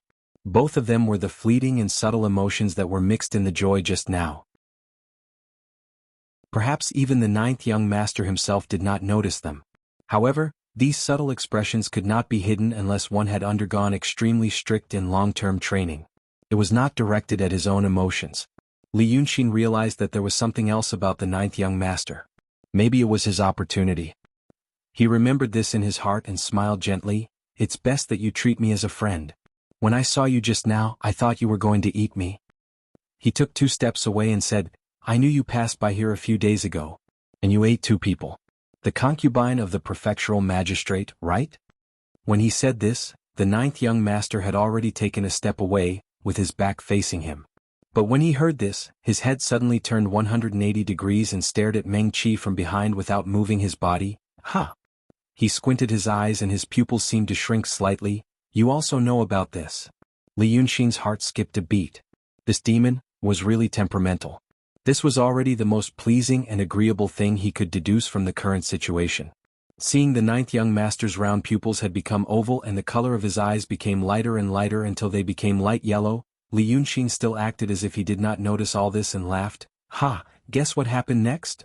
The Yaoxi, that idiot, unfortunately provoked me. I'm going to kill him today. An idiot who asked for trouble. He didn't know that he had to die if he provoked me." The 9th young master's head did not move, but his body slowly turned back. He stared at Li Yunxin for a while, and his eyes gradually turned black again. "Interesting." He clapped his hands and laughed. "You are an interesting friend. That person is as interesting as you. I can't bear to eat him." He laughed as he walked to the stone bench and sat down. He casually picked up old Taoist Lu, grabbed his left arm and was about to put it into his mouth. He said, "You said it was a passing, but it wasn't exactly a passing." Li Yunxin hurriedly whispered.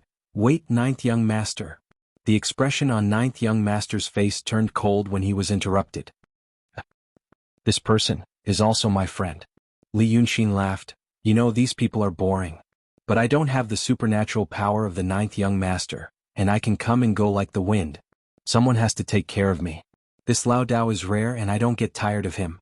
Oh, I see. The ninth young master actually threw Lao Dao away and seemed a little relaxed. I say. You are such an interesting friend, why would you give it to an idiot like me to eat? It's firewood and has no juice. So I don't have to force myself to eat it. I thought it was your kind intention. You said I passed by the city of Wei? Not really. The ninth young master was bored, and he used his finger to draw on the stone table. Every time he drew, he left a mark. I live near the city of Wei. After saying this, he looked at Li Yunxin. Li Yunxin knew what he was thinking, and his face showed just the right amount of surprise. It didn't make him look stupid and boring, but also flattered him. The ninth young master also lives near here? Guess how I can find you? I really don't know. Tell me, I'm very curious. The ninth young master laughed. That night, did you see my real body? This sentence reminded Li Yunxin of that night. It was raining heavily. Outside the door, there were huge green scales, the sound of steel rubbing against each other, and yellow eyes as tall as a man with long and thin pupils, a huge and terrible monster. You didn't see it clearly, did you? He laughed again and squinted at Li Yunxin as if he thought of something funny. I saw you being chased by 2 Taoist priests into the door. But they were too noisy and annoyed me. Did you see me before you entered the door? You saw me. But, well, I was also very bored that night and I was hiding from an annoying guy. The more he talked, the more excited he became, and there was a dangerous light in his eyes. I still remember they said you have a treasure here. Chapter 56. Li Yunxin's heart skipped a beat. When the ninth young master said that he was actually outside that night, he already had a bad feeling. Now, it really came back to this matter. But he understood that the ninth young master really thought it was fun. Because the smile on his face was a happy smile, and the light in his eyes was full of strong curiosity. The light was so strong. Li Yunxin understood that if he went against the ninth young master's wishes when he was in the best mood, the demon would definitely fly into a rage. Perhaps, he had overestimated himself by flying into a rage. The most reasonable reaction was to tear himself into 2 pieces with a cold face. He would no longer be interested in looking at the treasure, so he would wrap himself in a cloud and leave. This bitch, Li Yunxin sighed in his heart. He put his hand into his clothes and took out the jade slip that he kept close to his body. This is it. A jade slip. If the ninth young master likes it, you can take it. After saying this, he was shocked. The jade slip emitted a milky white halo. A second later, a dot of light flickered and floated into view. Then it was a string of words that he was used to. His conjecture was indeed correct. This thing needed demonic power to open. He had been looking at the things that were open to him in the jade slip for the past few days. But the remaining demonic power in the jade slip came from the short contact with the ninth young master and by Yunxin, so it was quickly used up. Until today, after being in contact with this big demon for so long, it was finally opened again. It was the first time the ninth young master saw this thing and he was very happy. He reached out his hand and took it. He looked left and right and then fiddled with the jade slip with his fingers. Li Yunxin knew that he couldn't open it. No one in this world could open it except him. Sure enough, after fiddling with it for a while, he lost interest. He pretended to give it back to him. Li Yunxin restrained himself. He didn't want to show a trace of desire. He didn't know if the ninth young master would play with him again and refuse to give it to him like a kid. Halfway through, the ninth young master suddenly tilted his head. How do I open this? I don't know at all. Li Yunxin shrugged. I just treat it as a treasure and keep it close to my body. Maybe it will be useful. I see. The ninth young master looked at Li Yunxin and smiled. Then why do you keep it? It was useless. Since we are friends, I, little nine, am not a petty person. Oh, I'll give you something in exchange for this piece of trash. In the future we'll keep it for ourselves. When I want to eat you, I remember that we've exchanged things. I definitely won't eat you alive. After he finished speaking, he casually put the translucent jade slip into his bosom, but he didn't take out his hand. She fumbled around in her bosom for a while and frowned slightly. Then she jerked her hand out. With a rustling sound, she actually took out a leather armor. Li Yunxin stared at his chest for a while. Spring sun, thin shirt, where did he get this thing? He naturally knew about Sumeru mustard seed and interspatial storage bag, but they didn't exist in this world. Previously, when Bai Yunxin gave him the small sword, he also fumbled around in his sleeve for a while. Then he exerted a little force and pulled out that extremely sharp sword. Could it be that this kind of big demon had a secret method that he didn't know about? He looked at the leather armor again. It was just a thin piece of armor. It was sleeveless and could be worn close to the body. It was so thin, it looked like a CT film of him at that time. But there was another detail. The ninth young master took it out and scratched it casually. It seemed that he felt that something was stuck on it and wasn't satisfied. After scratching it a few times, the leather armor was still intact. Li Yunxin subconsciously looked at the stone table where his fingers had left a few marks. He sighed in his heart again, but pretended to be happy and said, "Thank you, ninth young master. I'll definitely keep it close to my body. But you said that you live nearby. Where do you live?" The ninth young master's pupils suddenly shrank. He stared at him. "Why do you ask this?" "Oh, you just said to me, you want to explore my mansion?" He interrupted Li Yunxin's words. His pupils had completely shrunk into a thin line, and he suddenly took a step forward. Li Yunxin really didn't know which words, which tone, and which look of his angered him. Or perhaps this great fiendish demon was simply temperamental in nature. Cold sweat suddenly appeared on his back. He held his breath, not letting himself look too excited, and said with a smile, "Ninth young master." Before he finished his words, the ninth young master suddenly turned his head and stared straight at the northwest. After staring for a moment, he waved his sleeves and slapped Li Yunxin to the wall. Then, wrapped in a cloud of mist, he flew up to the sky. When the demon fled, the strong wind blew the bamboo leaves in the small courtyard, making a rustling sound. It took a long time for the wind to calm down. After a while, Li Yunxin, who was leaning against the wall, slowly let out a moan. "What the F***ck?" First, he gently moved his arms and legs to make sure that there were no fractures in his limbs. Then he slowly inhaled and exhaled deeply to make sure that there were no fractures in his ribs and lungs. Then he closed his eyes and carefully felt for a while before he slowly stood up from the ground. F***king crazy? A demon is a F***king demon. Just now, any ordinary person, even if his real strength was similar to what he had shown, would have been slapped to death on the wall. Fortunately, he was in the transcendent state. There was a difference between the painter's transcendent state and the Taoist priest's transcendent state and the swordsman's transcendent state. The similarity between the three was that their spirit was strong enough and they had a deep understanding of their own sect. They could shift their focus to abandon the 7 emotions and 6 desires instead of the cultivation of their spirit. Starting from the transcendent state, the cultivator's main mission was to pass the God's test. This was because there were many cultivation methods above this state that could not be practiced by those who did not have a clear mind. The transcendent state was a watershed. Countless cultivators were stopped at this point. This was because they could not abandon all kinds of emotions and desires. When they practiced more advanced cultivation methods, it was easy for them to be possessed by the devil. When the Taoist priest and the swordsman cultivated to the transcendent state, they already possessed great supernatural powers and power. Riding on a crane to fly in the sky, riding on a sword to escape far away, these were the signs of a cultivator in the transcendent state. They could break free from the shackles of the earth. In addition to the various techniques used to fight with humans and demons, their power should not be underestimated. If a cultivator at this stage was well prepared, without any interference from others, and with the help of the right time and place, it was not difficult for him to destroy a city by himself. However, the painters and Taoist priests in the past, cultivated to the transcendent state, they could not be compared to the Taoist priest and the swordsman. When the two met on a narrow path and suddenly fought, 5 painters might not be able to defeat a Taoist priest or a swordsman. Although the true state and the mystic state might be different. But those things, Li Yunxin had no way of knowing. Even so, when a cultivator tempered his spirit, he tempered his body too. Li Yunxin could not unleash the strength of the transcendent state, but he had the capital of the transcendent state, a body that was far stronger than an ordinary person or even an ordinary cultivator. That was why he did not lose his life this time. The 9th young master merely waved his hand out of anger. If it was not Li Yunxin but someone else who took his thin armor just a moment ago, he would have been killed by the 9th young master.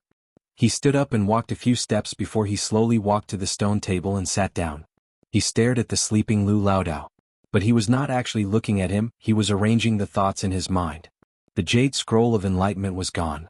Well, there must be a way to get it back. But that was not the most important thing right now. The ninth young master knew where he was. Of course he could run. But he did not doubt that the armor given to him by the ninth young master was the same as the sword given to him by Yunshin. He could not run away. He had to get along with him. The problem was that the time they had spent together was too short. Even though he had tried his best tonight, he still annoyed him at the last moment and almost got killed. What was the problem? That psycho said that he lived nearby, but he had to guess how he found this place. He had to understand him. He had to try to understand him. He had to know him like the back of his hand, this psycho. Li Yunshin stared at Lu Laodao for a while and suddenly raised his eyebrows. He thought of something. When Lu Laodao woke up, the sky was already bright. After getting drunk, he actually slept all the way until dawn. It was probably because Mu Nanchun was indeed a good drinker. But his body was a little sore, as if he had fallen. The window was half open and there was a light fog in the courtyard. The morning air mixed with water vapor and the fragrance of plants entered his lungs. Lu Laodao felt comfortable all over. But when the comfortable feeling passed, he felt more clear-headed. Laodao's face turned bitter. He remembered that he had boasted yesterday that he would never leave this place. Oh my God, Tui. Drinking is a hindrance. I said things that I didn't think of properly. He could not lie down when he thought of this. He lifted the thin quilt, wiped his face, combed his hair with his fingers and rushed to Li Yunshin's main room with a sad face. As soon as he entered, he saw Brother XN eating his sandwich. It was to use 2 pieces of fried steamed buns with vegetable leaves, sauced meat and eggs, and eat them with your hands. Previously, Laodao was curious and asked about the meaning of this name. Brother XN told him that the 3 enlightened referred to the 3 things in the middle. The meat was soy sauce, the vegetable leaves and the non-meat was the egg. These 3 things included all kinds of food that the public could eat, and took the meaning of 3, which meant that the 3 gave birth to all things. Eating these 3 things was actually eating all kinds of food in the world, and it was to cultivate the mind. Using 2 pieces of mantu to eat was to strengthen the body so that the vitality of these 3 things would not run out. Eating these things was cultivation, and it was also to understand one's nature. This was the 3 enlightened. As for the word cure, it carried the meaning of research and cultivation. It further indicated that this wasn't just eating, but also cultivation. The 2 were combined into one named sandwich. Laodao was suddenly filled with respect, thinking that the disciples of the big sects were indeed different. He used to refuse to eat like this, thinking that it was undignified and like a child. But after listening to Li Yunshin's teachings, he was enlightened, and made sandwiches for the 2 of them every morning. Brother XN seemed to be very happy that he could do this, but Lu Laodao always felt that there was a strange smile on his face. Li Yunshin was eating while quickly flipping through a stack of books on the table. Lu Laodao glanced at it and was surprised. Brother XN, why are you reading the temple annals? Li Yunshin didn't raise his head. I have something to tell you first. Hold the door and don't get excited. Last night, the monster came and wanted to eat you, but I told him that you were my servant, so he didn't eat you. If he comes again in the future, you have to play the role of my servant. Okay, close the door, it's scary outside. I have something important to do. It was the first time that Lu Laodao heard Li Yunshin talking to him at such a speed, and he was stunned for a long time. He opened his mouth to ask, but saw a stack of books on the other side of the table, and realized that Brother XN didn't sleep at all last night. So he took a deep breath and slowly went out of the door, letting the turbulence in his heart subside. That demon actually came last night? Brother XN saved his life again? Li Yunshin saw Laodao quietly went out and continued to read the temple annals. There was a temple annals in the Daqing State dynasty. Li Yunshin used to know county annals, but he didn't hear about temple annals until he came here. The Dragon King Temple in the Daqing State dynasty was a strange thing. He couldn't find a similar institution or organization from his original world to compare it. As long as there was land, a temple could be built. Whether it was a collection of money from believers or a big family, after the temple was built, they had to report to the government and explain what it was for. Other temples didn't have any special restrictions, but the Dragon King Temple, there was an obligation. The temple attendant of the Dragon King Temple had to record the rain that year. It didn't mean that he had to record what happened every day, but it was about how many people came to the temple to pray for rain on a certain day, and when it rained, when it was a big event, the temple attendant had to record it. Li Yunshin speculated that it was because the Daqing State dynasty didn't have a weather bureau. So a master patted his head. Well, let the Dragon King Temple do it. Anyway, it was to pray for rain. But other than that, the temple annals also recorded something else. At some point in time, a certain temple attendant began to record down the number of people who went missing around the time of a certain rain.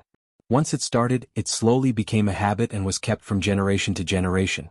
Li Yunxin spent the whole night reading through the records of the temple in the past 140 years. Then he closed the last book, rubbed his forehead with his fingers and walked out of the door.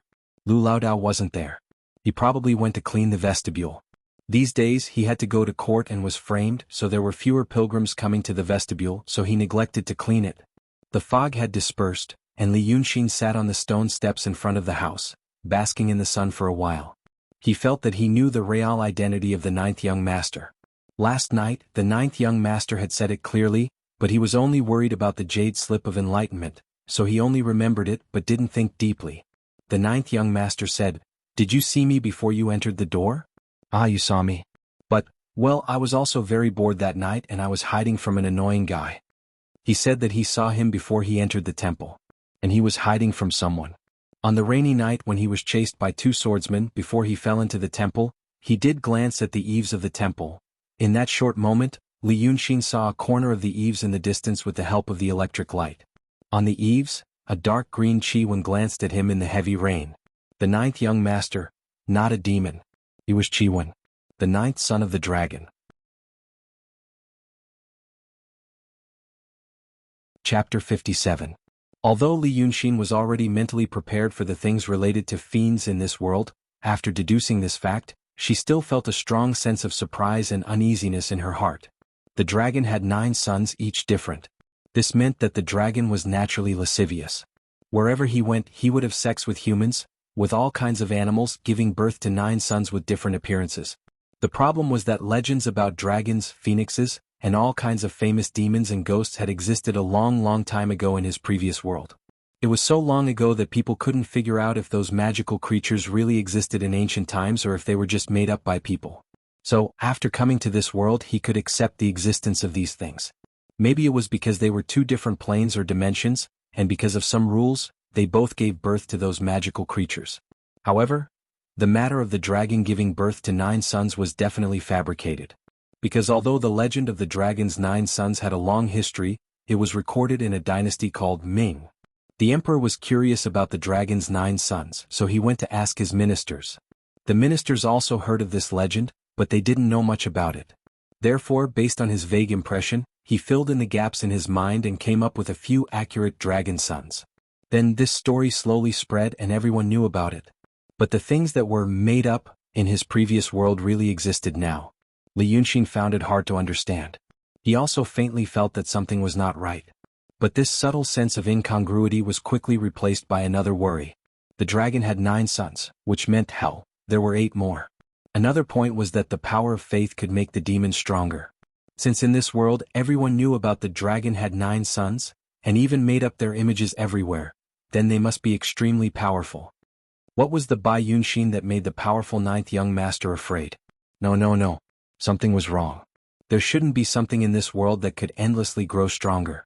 If this world became prosperous in the future, billions of people knew about the dragon's 9 sons, how powerful would they be?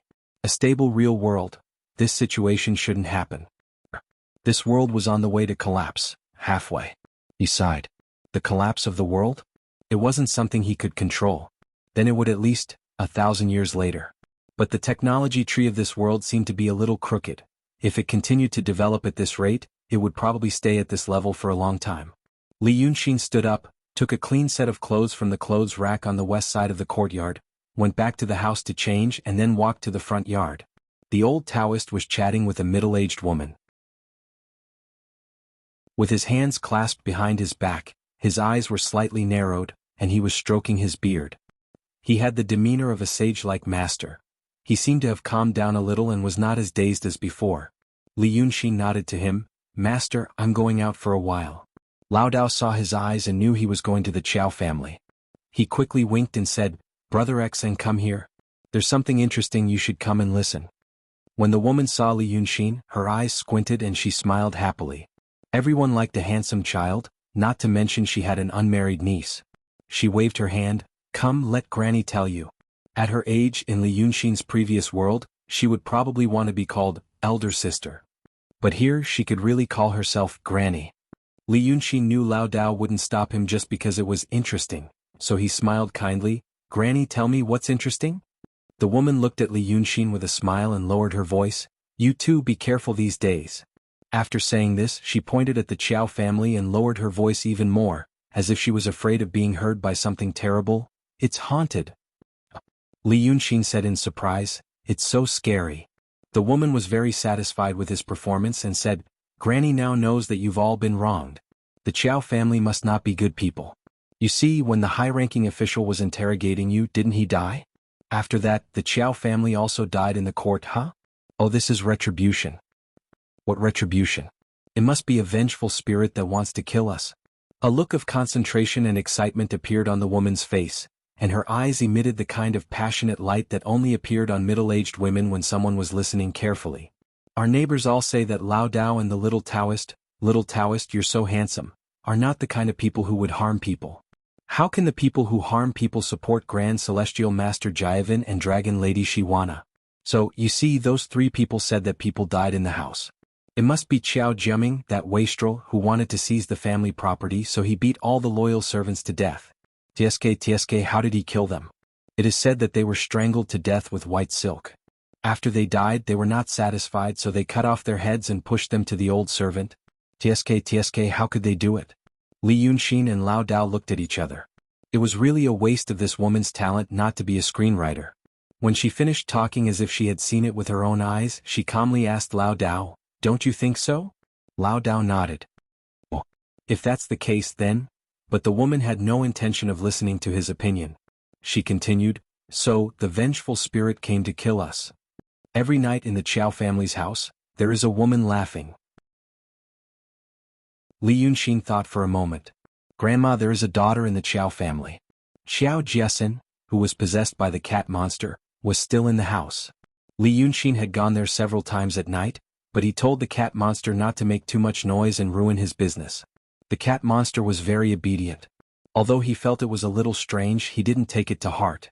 When he met Yu Meng and returned to the city, the cat monster had been very obedient, so he gradually got used to it. Recently, because he was focused on preparing for the final blow in the court, he didn't go to see the cat monster anymore. Last night he wanted to explain to her, but the ninth young master came. Was there something wrong with them? When the woman heard what he said, her eyes widened. Yes. There was a girl in the house. She was also a pitiful person. But guess what? Recently, the girl who lived next door to her house heard a group of women laughing. That voice was eccentric. It didn't sound like a human voice.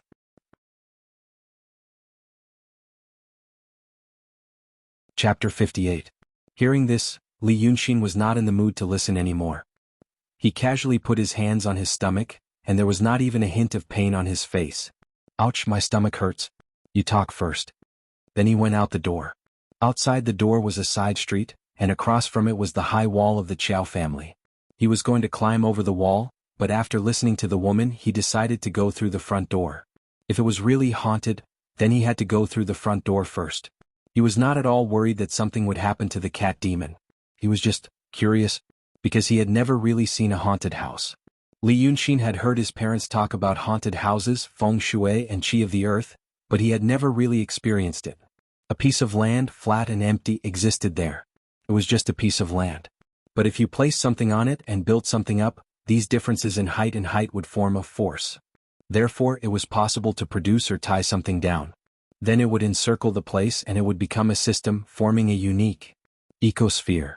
Of course, this was what Li Yunxin called it, because he felt that these three words were much more concise than those that were difficult to pronounce and did not have a detailed definition. In other words, a house with people or a house that was haunted had, in a sense, life, and contained some kind of law. Usually one entered the house through the front door. Therefore, if one wanted to fully experience or observe a possible haunted house, it was best to go through the front door. Li Yunxin thought that this was probably caused by Mrs. Sanhua. But it was a good thing. It was just in line with his curiosity and desire for knowledge. To go around the back to the front door of the Qiao family's house, he actually had to walk a long way. It was about 7 or 8 o'clock in the morning, and there were already many people on the street. With his hands behind his back, Li Yunxin walked briskly for 10 minutes into the alley in front of the Qiao family's house. He did not notice that he was being watched by another person, Qiao Jiaming. In fact, it had only been one night, but Qiao Jiaming already felt that he couldn't hold on any longer. In the court, Li Yunxin's cruel and evil expression was still vivid in his mind. It was as if the words, "None of you can escape," were still ringing in his ears just a moment ago.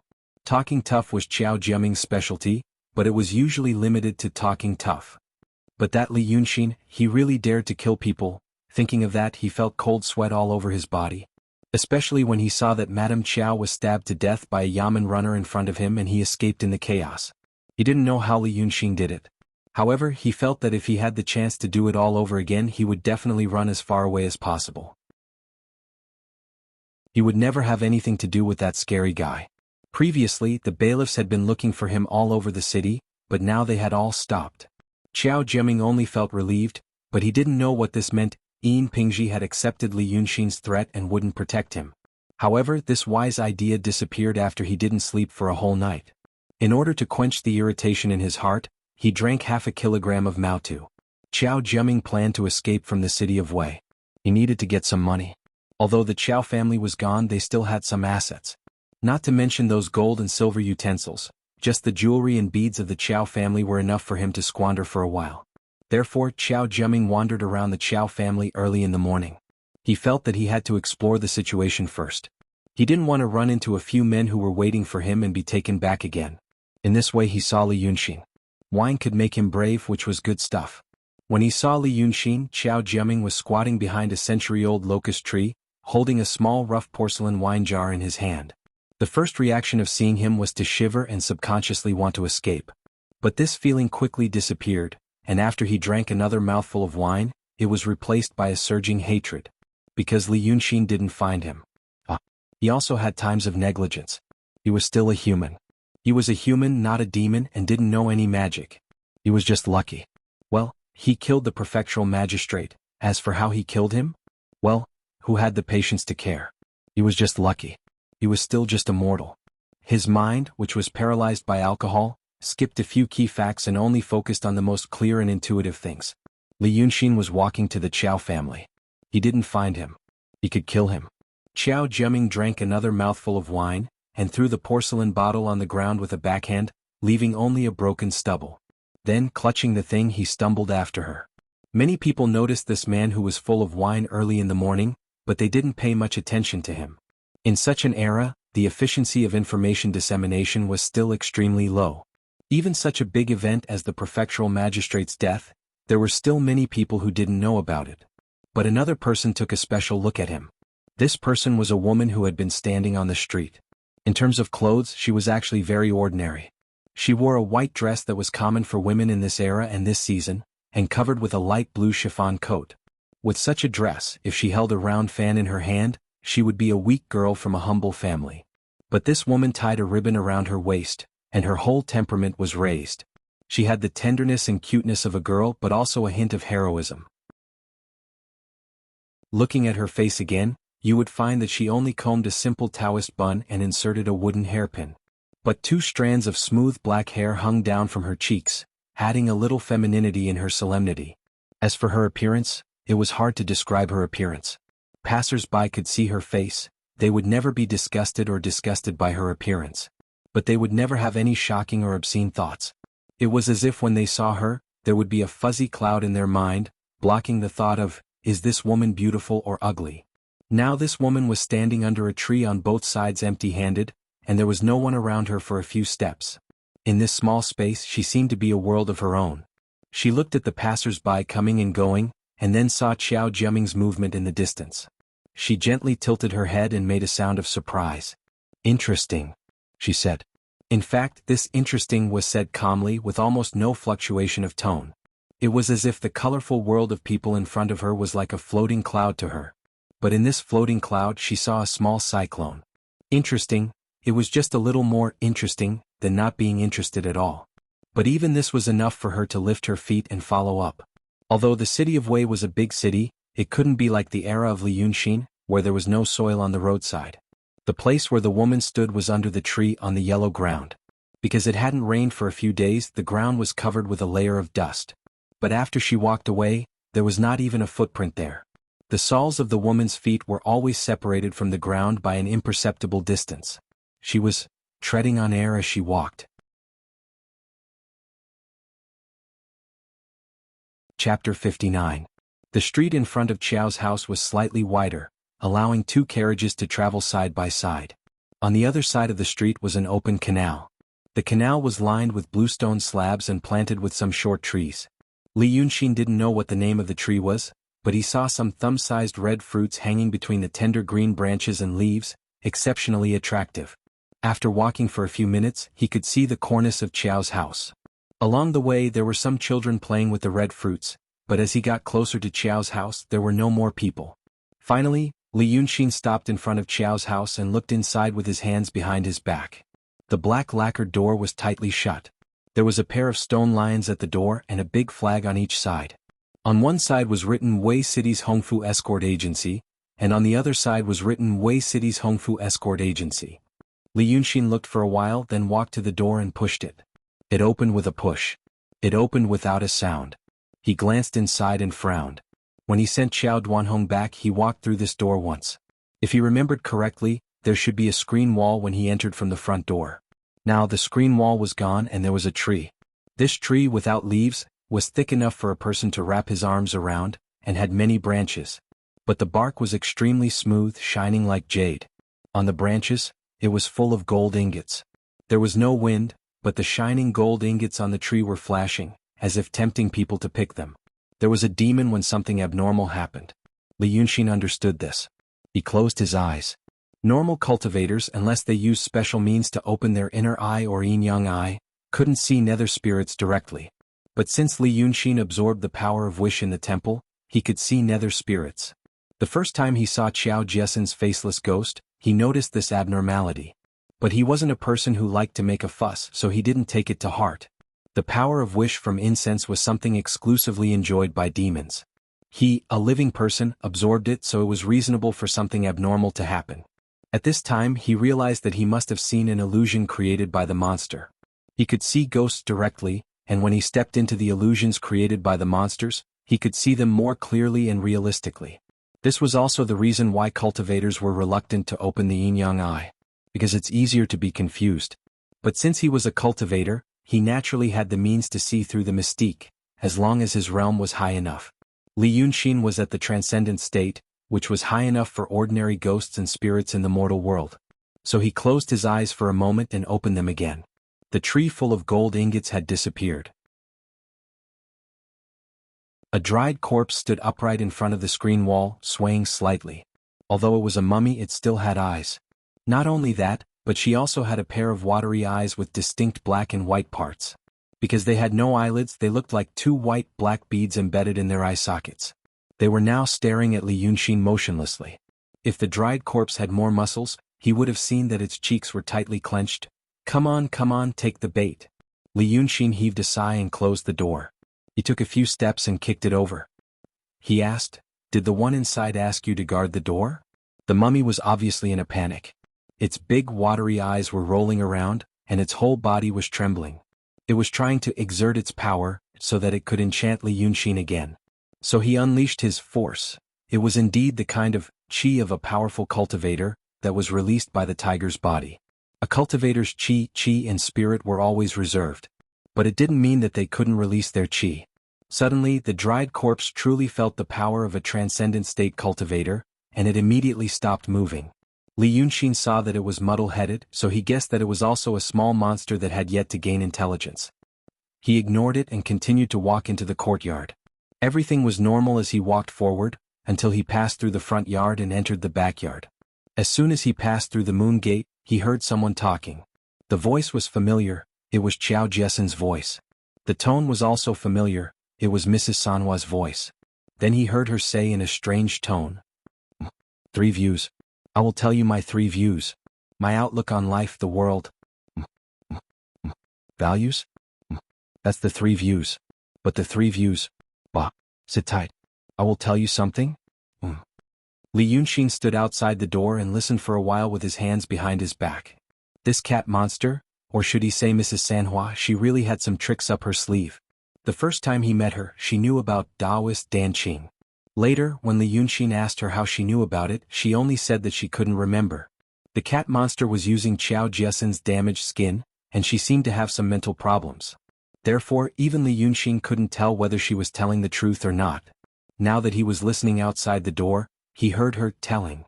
Because of some accidental opportunities, wild monsters gained some spiritual wisdom, so they had the heart to cultivate and pursue Tao. But the divine heart method passed by the celestial beings was not easily seen even by the wild Taoists in the secular world, let alone these strange creatures. Therefore, even the most basic method of meditating and refining qi was very precious to the monsters. Some monsters lived for a long time and encountered some opportunities, so they could also figure out some cultivation methods. This kind of monster could impart the method to other monsters.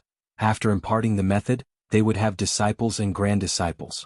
They would gather in one place and gradually become more powerful, and they might even cause trouble. What Li Yunxin heard from her was probably the method she figured out herself. It was a little rough, but it was really useful. It was just that this cat monster seemed to remember what Li Yunxin had warned her before. She used the name of 3 grand methods to talk about her own method to some unknown thing. It seemed that in the few days when he wasn't here, this cat monster used some unknown method to gather a group of monsters and became a proper Mrs. Sanhua. It seemed like she was about to open up her own altar. If it was an ordinary cultivator who encountered this kind of thing, they would definitely shout, "How dare you, demon," and rush in to kill. But when it came to Li Yunxin, he only felt that it was interesting. First, he was influenced by the beautiful legends of Fox Immortal and Flower Fairy. Second, he clearly knew where the upper and lower limits of his ability were. If there was a problem, it wouldn't be too late to deal with it later. At this time, he just wanted to see the scene of demons dancing wildly inside. So he walked to the door of Qiao Jiesen's original bedroom and pushed it open. As soon as the door opened, Mrs. Sanhua's voice came to an abrupt stop. Li Yunxin saw that Qiao Jiesen was sitting cross-legged on a wooden table opposite the door, her neck straight. One hand was placed in front of her lower abdomen, and the other hand was pinching her middle finger and thumb, holding it in mid-air. She stared at him. And in front of her, on the ground, there was a red-crowned rooster, a white-furred red-eyed rabbit, a black cat, and a gray mouse lying on the ground. These 4 animals seemed to be fascinated by Mrs. Sanhua's method. When they heard the sound of the door opening, they still hadn't come back to their senses and were still lying on the ground motionlessly. But the cat monster stared at Li Yunxin for a while, then turned around and jumped down from the table, crawling under the bed, only revealing a pair of eyes. "Huh? Grandpa, I'm talking, huh? I remember the 3 views, Only then did the 4 animals on the ground realize that something was wrong. For a moment there was chaos and it was very lively. The rabbit jumped down from the bed and the rooster flapped its wings wanting to fly out of the door, but it was afraid that Li Yunxin was standing there. When the black cat saw the mouse, it endured for a while, but in the end, it couldn't fight against its natural instincts. It meowed and pounced on it. The mouse was brave, and with a squeak, it crawled onto Li Yunxin's foot, put its 2 thin front paws on his ankle, and looked up at him with its 2 small black eyes. Li Yunxin knew that the cat monster was afraid that he would blame her for gathering evildoers to bring disaster to the world. But he was not in the mood to care about this. He was not in the mood to talk to the cat monster. Now he only raised his head slightly, looking up. A face without any facial features was less than 10 centimeters away from his face, as if it was staring at him. The neck behind the face was very long, all the way to the roof. Qiao Jiesen's ghost was climbing on the roof. She was also listening to the method.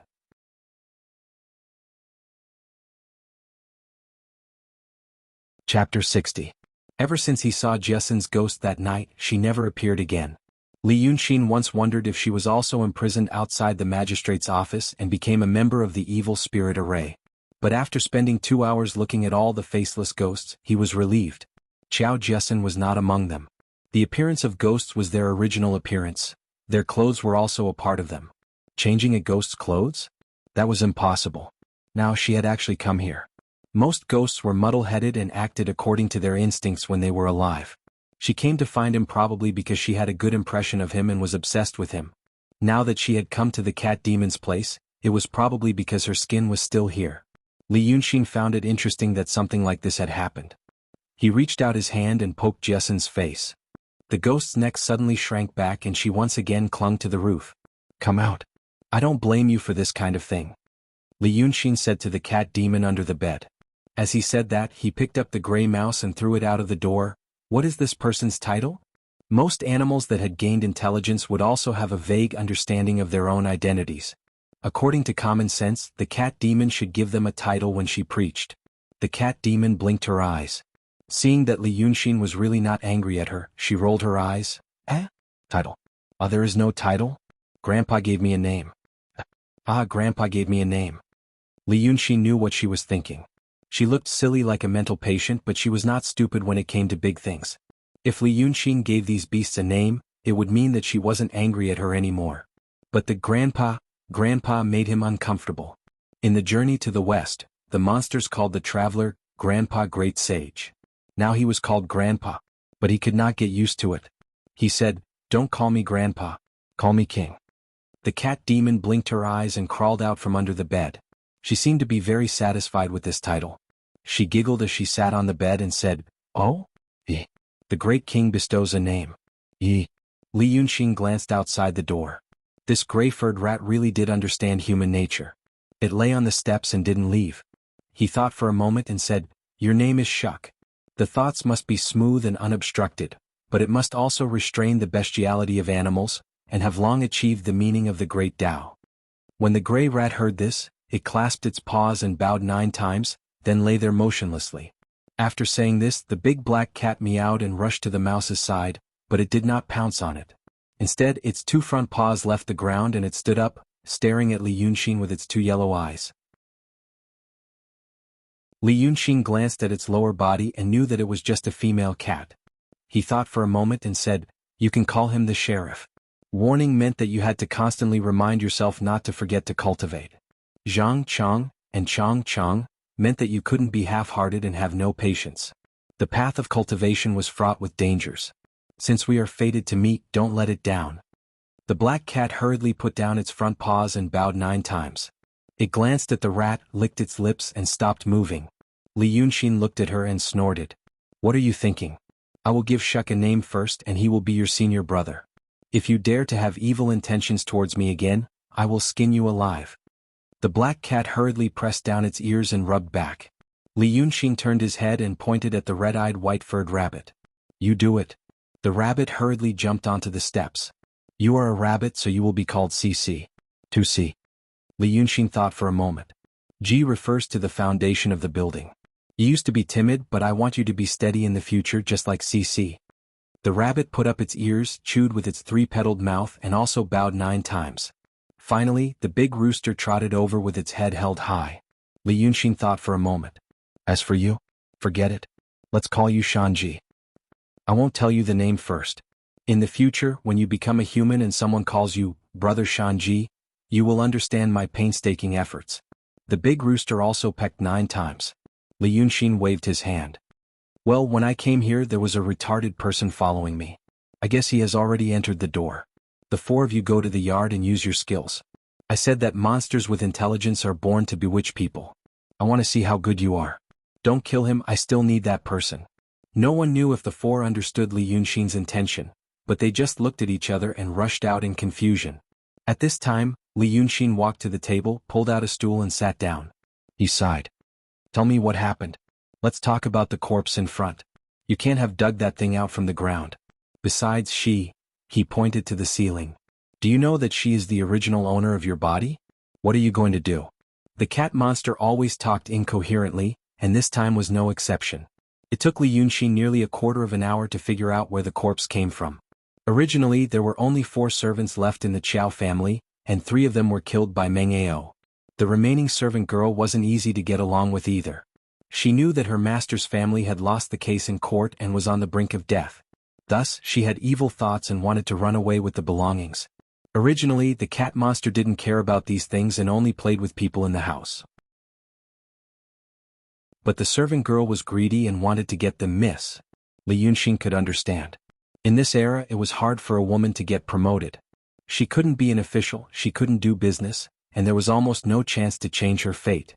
Now that she was involved in this matter, it was hard not to go crazy. So she didn't leave after taking the money. At night, she wanted to take the things that the miss was wearing. Who would have thought that when night came, according to the cat demon, a cloud of mist would roll in and envelop the little servant girl inside. The woman screamed twice and then went silent. The cat monster waited until the cloud flew away before she dared to look. The servant girl had turned into a dried corpse. The cat monster thought that the dried corpse looked cute and wrinkled, so she tapped it and turned it into a demon. At this point, Li Yunxin widened his eyes. Let's not talk about the cloud first. According to the cat monster's description, it shouldn't be the ninth young master, but some demon that passed by. Although it was too much of a coincidence, it was not impossible. In fact, there were some other things that had happened recently, but they weren't the most important. He was surprised that the 3 flower goddesses just poked the mummy's head, and that thing became a spirit monster? He asked about this in detail, but the cat monster couldn't tell him anything. She only said, if you remember, just tap hee. Most of the time I can't remember. Listening to what she said, it seemed that she had some kind of supernatural power that he didn't know about. But now she lost her mind and was in a trance, sometimes not.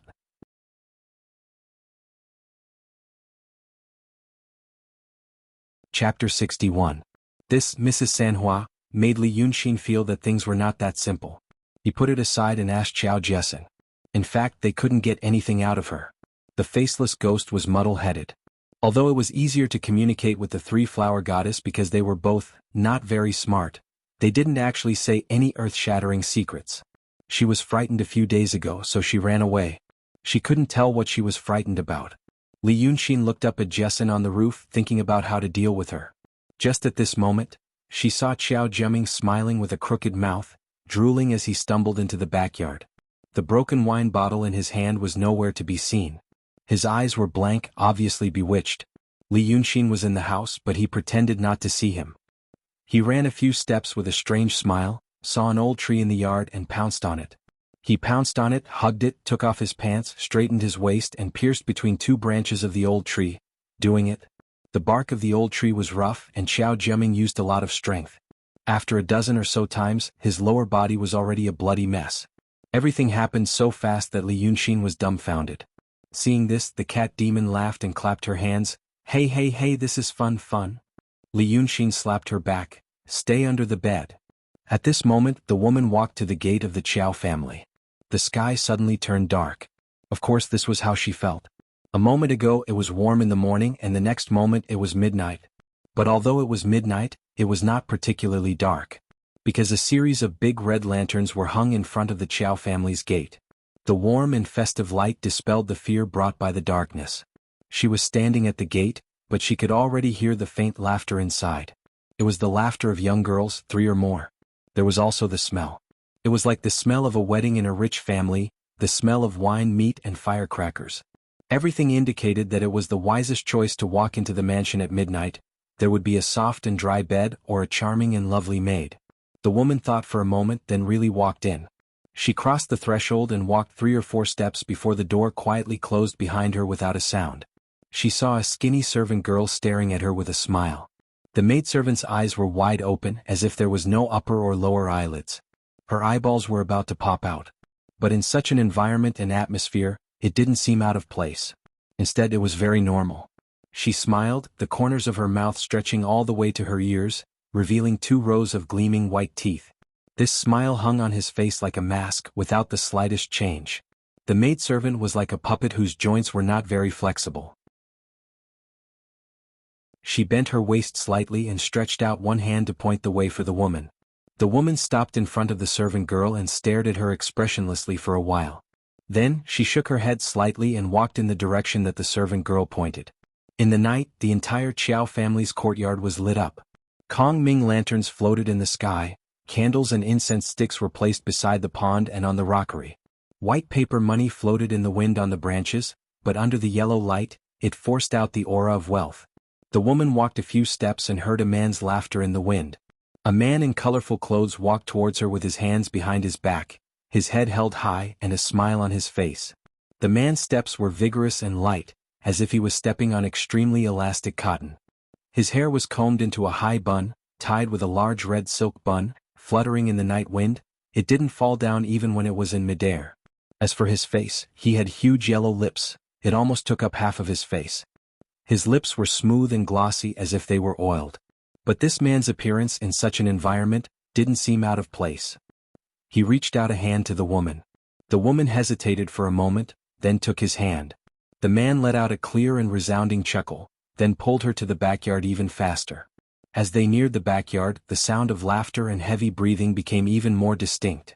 After passing through the moon gate, the woman saw the source of the sound. She saw a naked woman lying on a stone table with her legs propped up high. And a man, like a bull in heat, was grabbing the woman's ankle, doing his best to shake it. The woman stopped, slightly frowning. The man beside her gently let go of her hand, and began to take off his colorful clothes. The woman frowned as she looked at him, then turned her head and looked forward. In the night, in front of her was the door to the inner chamber. The door was also hung with lanterns. 2 stone stools were placed on the steps in front of the door. One of the stools had a blood-red mist, and the other had a writing brush. The woman stared at the 2 stone stools, frowned and said, "Why did you harm him?" When the woman walked in, Li Yunxin was about to kick Qiao Jiaming away. He could not be bothered to see what kind of bewitchment this rotten person had. He only felt that the 4 new names he had bestowed were really good at playing. Animals were not very perceptive, but this did not prevent them from using their keen instincts to sense what you wanted the most, and then let you see them. In fact, whether you were an abstinence or a Taoist, the instinct to reproduce had always been hidden in your body and genes. These monsters used this matter to make a fuss, and it could be said that they had accidentally guessed correctly. When Li Yunxin saw this woman, he also frowned and stood in place. Most people who were bewitched by ghosts would be delirious. A cliff was right in front of you, but you only felt that it was a small ditch and you could cross it with a step. But this woman, her eyes were very clear. He only had time to think about who this person was, why she had come here, and what was unusual about her body, when he saw her turn her head, stare at him and ask, "Why did you harm him?"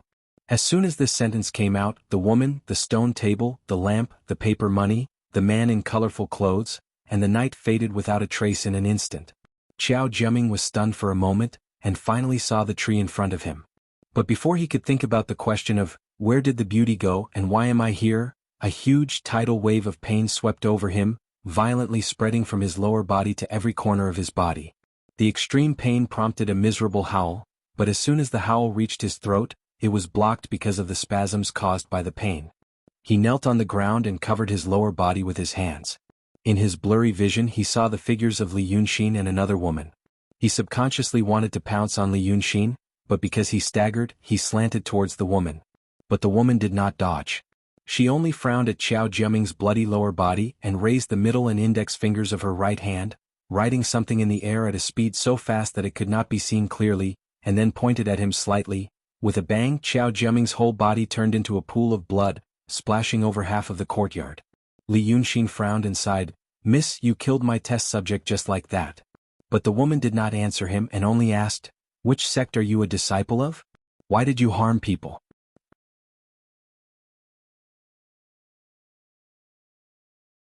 Chapter 62. Li Yunxin shook his head slightly and wiped his face with his fingertips. Then he flicked off a small piece of flesh. The clothes he had just changed into, which still had the fragrance of honey locust, were now stained with blood. Then he sighed again and spread his hands. "It's the first time we met. I didn't tell you your name and I didn't know the details. Then I angrily asked why I hurt people. Fellow Taoist, be reasonable. This is not good." In the few seconds just now, Li Yunxin quickly and carefully observed this woman. The result was quite shocking. He walked into the Qiao family openly because he was not worried. He was not worried that someone would break in and he would not know anything. The Taoist of the Shangqing Danding sect and the swordsman of the Lingshu sword sect were only in the emptiness realm. He might not be able to fight them head-on, but he had 100 ways to mess with them. If the 2 of them had walked into the courtyard, he would have been the first to know since he was already on guard. But he didn't realize it until this woman came here. This woman was at least in the same realm as him. And she seemed to be a playful person. First, she entered an enigmatic state and looked at the scenery. Then, when she wanted to jump out, she jumped out. Just now, she killed someone with a move of her finger. She killed decisively and calmly. Judging from the technique, it was not the art of painting. Then it should be the art of Daotong. Swordsmen killed people with their swords, while Taoist priests were good at drawing talismans. When one's cultivation reached a high level, he could draw some simple talismans out of thin air with spiritual power, just like what she did just now. Li Yunxin wanted to see her expression and capture her thoughts. But with just a glance, he realized that this woman did something to his face. He could see her face clearly, but he couldn't see her face clearly. It was as if there was a cloud of fog in his head. It was probably some kind of magic treasure. His parents told him about magic treasures, but this was the first time he saw one. This was normal, since there was the word treasure in magic treasures, they must be rare. If any cultivator could have one or two of them, they wouldn't be called magic treasures. Therefore he could only read this woman's words, tone and body movements. The first conclusion was that it was okay. He wasn't a pervert with antisocial tendencies and could barely be classified as a normal person. Of course, he couldn't rule out the possibility that he was a deeply hidden pervert. He said this sentence calmly and confidently, without the panic of using witchcraft to harm people but being seen through by fellow Taoists. The woman frowned slightly, looked at him for a while and said in a low voice, "Interesting." Li Yunxin rolled his eyes. The ninth young master also said that he was interesting, and so did Bai Yunxin. The woman said he was funny again. If it was the first time he met her, he might have felt that she was an unfathomable master and trembled with fear. However, after meeting monsters like the ninth young master and Bai Yunxin, these human cultivators, there was no pressure at all. He pointed at himself. "I am Li Yunxin. How should I address you?" A second later, the woman straightened her chest imperceptibly and tilted her head back slightly, which meant that she was in a more formal mood. "I am Ling Kongzi, the head disciple of the Langya Grotto Heaven." She hesitated for a while and added in an inexplicable and imperceptible happy tone, "You can call me Lu Ling when you are in the secular world." Caught it? It was just a little emotional fluctuation. A head disciple of the Langya Grotto Heaven, who would find anything and everyone interesting. A noble identity. There were a total of 18 Grotto Heavens in Daotong. Every head of the Grotto Heaven was a disciple of the Master of Calligrapher. This woman claimed to be the head disciple of the Master of Calligrapher. If she was not lying, she could almost be on an equal footing with anyone below the heads of the 36 sections. The legendary Grotto Heavens were all fairyland that people couldn't imagine. Miss Ling Kongzi, who came from such a fairyland, now walked into this haunted house to enjoy this scenery, and said that he was interesting. And when she introduced her secular name, there was a hint of joy and novelty. An old man who brought a huge sum of money to experience life in the slums, casually saw the moss between the brick cracks, the broken roof with leaking rain, and lying on a wicker chair on the street to enjoy the sunshine on the mountain, would feel really beautiful. Just like that, the image of a fair, rich and beautiful woman was outlined in his mind. Li Yunxin laughed. "Well, Miss Lu, you see, the situation is like this. You should know that we, the secular cultivators, also have our own Taoist field. This is my Taoist field. I don't know what your attitude is towards monsters and the like. But in my place, I personally think there are good and bad monsters. I don't know if you have heard of the phrase, education without discrimination. Since monsters and human beings are both inclined to Tao, then if I have the conditions, I will help them. Animals with spiritual intelligence, if there is no rule and guidance, are likely to go on the wrong path. Eating human flesh and blood, harming the villagers, and in the end, they may be eliminated by an expert like you who walks in the secular world. They kill people and they don't want to live. You see, this is such a tragic result. Cultivators like you and I practice the divine heart technique. Where does the divine heart technique come from? It is passed down by the celestials. In the eyes of the celestials, are we really more noble than those animals in our eyes? I don't think so. Since the celestials can mercifully teach us the method of cultivation, then do we also have the responsibility to help other living beings who are suffering? Miss Lu, look at this world. Why is there suffering? Because the distribution of resources is unfair. Some people sit on wealth but still exploit and oppress others. And those who are exploited and oppressed constantly accumulate resentment in their hearts, and in the end they will always resist. The change of dynasties, I think this is how it came about. This is talking about the human world. If we talk about the whole world we live in, what role do we play? We have the most resources and those monsters. Lu Ling stood and listened to him. In the beginning she just stood casually. Later, she slightly tilted her head, and a slender index finger slightly tapped in her sleeve.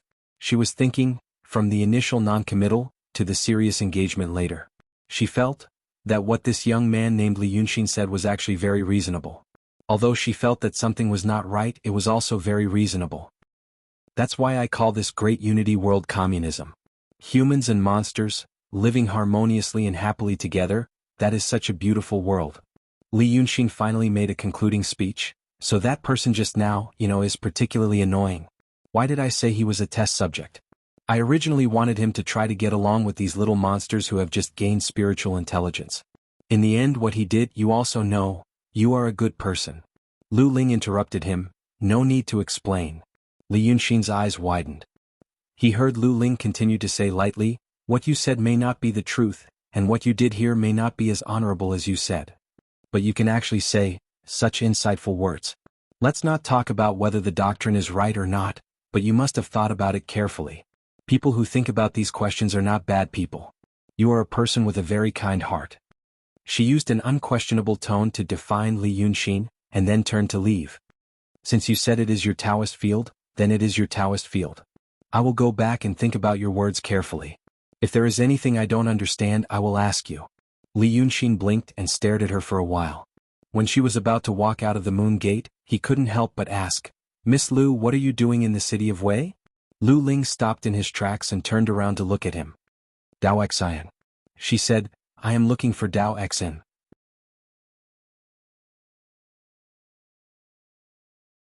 Chapter 63. After saying this, Lu Ling walked out. Li Yunxin looked at her back and thought for a while, then sighed. What are you talking about? He said in a low voice. If there was another Li Yunxin here, he would be able to tell the complex emotions behind this sentence. To be honest, this sentence provoked him. He was reincarnated into this world. He knew that there were miraculous techniques and that there might be real immortals. Fortunately, his parents were both powerful cultivators. He didn't know how powerful they were, but now he knew that they were at least above the transcendent state. Therefore he could learn the Tao of immortals from them, from two experienced cultivators. He didn't take many detours and he was smart. Therefore he reached the transcendent state when he was a teenager. He didn't think this state was that great when he stayed in the village, but now that he was in the mortal world, he knew where he was. Song Yunzi and Pan Nanzi, who were very powerful in the city of Wei, were only emptiness realm cultivators. The two swordsmen who chased after him and Huai Nanzi were also emptiness realm cultivators. In terms of fighting skills and experience, he was not as good as them. The art of painting at this time was not famous for fighting. But after he was driven out of the village, he grew up quickly. A series of life and death situations soon awakened his old memories. If he went back to face Kang Kurangzi and Qi Songzi, he would have many ways to kill them in the yard. His current cultivation level was very impressive in the mortal world. But the problem was, he had to stop. He had lost his parents and he had no teacher. His parents probably thought that the three of them could hide in the village for a long time, so long that they would have enough time to think about whether or not they should guide their son on the path of cultivation. Therefore, just like the conventional education system of the previous world, when he was told about a state of affairs, he was told only about a state of affairs, and would never go beyond it. The advantage of this was that his foundation was very solid, and he might be able to surpass his peers. But the disadvantage was that once there was no one to guide him, it would be very difficult for him to continue. Even for the cultivators of the Heavenly Abode sect, it was extremely difficult for them to cultivate alone. This matter was not something that could be casually thrown to you, and you would be able to comprehend it just by looking at it. Secret manuals were not teaching materials. From the day he was taken out, he had been on guard against the possibility of someone with bad intentions getting his hands on him. For example, he was cultivating the water cloud force in the transcendent state. He also found another cultivation method in the Art Saint's illuminating jade slip that seemed to be suitable for him to continue cultivating. It was called the Cloud Ascension Force. The items in the Art Saint's secret canon were definitely precious techniques. But the problem was that, descending cloud force, there were only 25 words in total. The body has 9 orifices of yin and yang, 5 cities and 12 buildings, golden halls and jade palaces and the clouds. What the hell is going on? Who the hell can possibly understand this?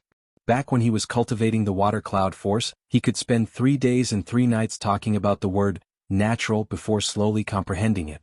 When he stared at the 25 words again, he felt that each word contained infinite information, but he could not decipher it. The higher the level of cultivation, the more obscure and difficult it would be. Lu Laodao might be able to learn the basic techniques of the Black Cave sect by himself. But at his level, without a guide, it was almost impossible for him to cultivate by himself. Therefore he regretted that his parents did not give him a reference system earlier. He was also jealous of Ling Kongzi. She had to cultivate her Taoist heart. When one reached the peak of the transcendent state, one had to cultivate their Taoist heart when advancing to the true state. The cultivators in the transcendent state had almost passed the love tribulation. If they continued to cultivate, they would soon face the most dangerous tribulation of all cultivators, the tribulation of vacuum. In this world, the tribulation of vacuum was also known as the heavenly tribulation. It did not mean that there would be lightning striking you, but it meant that people would be lost at this time. Their emotions and rationality might be in a vacuum. You're still conscious, you can still talk and laugh with others, you can still fight with others, but you've lost the motivation to continue cultivating. There were no obvious signs. Many people did not even realize it when they were in the midst of the tribulation. They would only realize that they were facing the tribulation on the day they died. To survive this tribulation, one needed the Taoist heart. In fact, to Li Yunxin, the Taoist heart was an obsession that was beneficial and could be let go of. It was not something that could be achieved with just a thought or an item. If one was obsessed with it, it could give one the motivation to improve, but it would not be stubborn. It could become one's Taoist heart. The strangest Taoist heart he knew was told to him by his parents. A certain cultivator from a certain orthodoxy raised a frog. The frog was an ordinary frog. He found it from the pond and kept it in a clay jar. The Taoist in the transcendent state was married and lived on a small mountain in the sect. Living with him was a wife who cultivated with him, and a son who had just learned how to walk. One day the Taoist felt that he was about to go through the tribulation of vacuum. He also felt that he had a Tao heart in a blur. Therefore he searched hard. He could not find it in the sect, so he said goodbye to his wife and son and went to the mortal world to look for it. This time he left for 4 years. During these 4 years the child grew up and became more mischievous. One day he went to his father's room to play and accidentally broke the clay jar. Then the frog ran away. The child was afraid that his mother would scold him, so he went to catch the frog. But he accidentally strangled it to death. 3 months later the Taoist came back. His expression was calm, as if he had been freed. He told his wife that he had accepted many things and was no longer obsessed with the heavenly heart Tao. He planned to enjoy life. He was a Taoist in the transcendent state and he was already over 80 years old. He still had more than 200 years to live.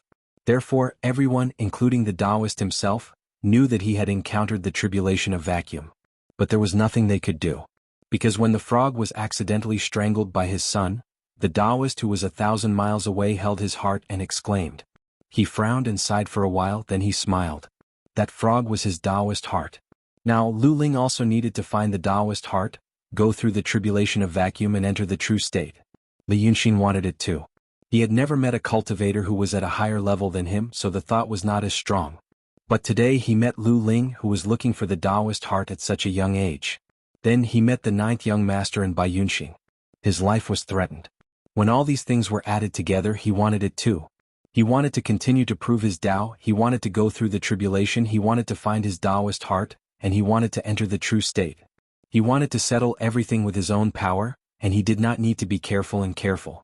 Therefore, 5 minutes after Lu Ling left the yard, Li Yunxin realized he had entered the tribulation. Delusion tribulation.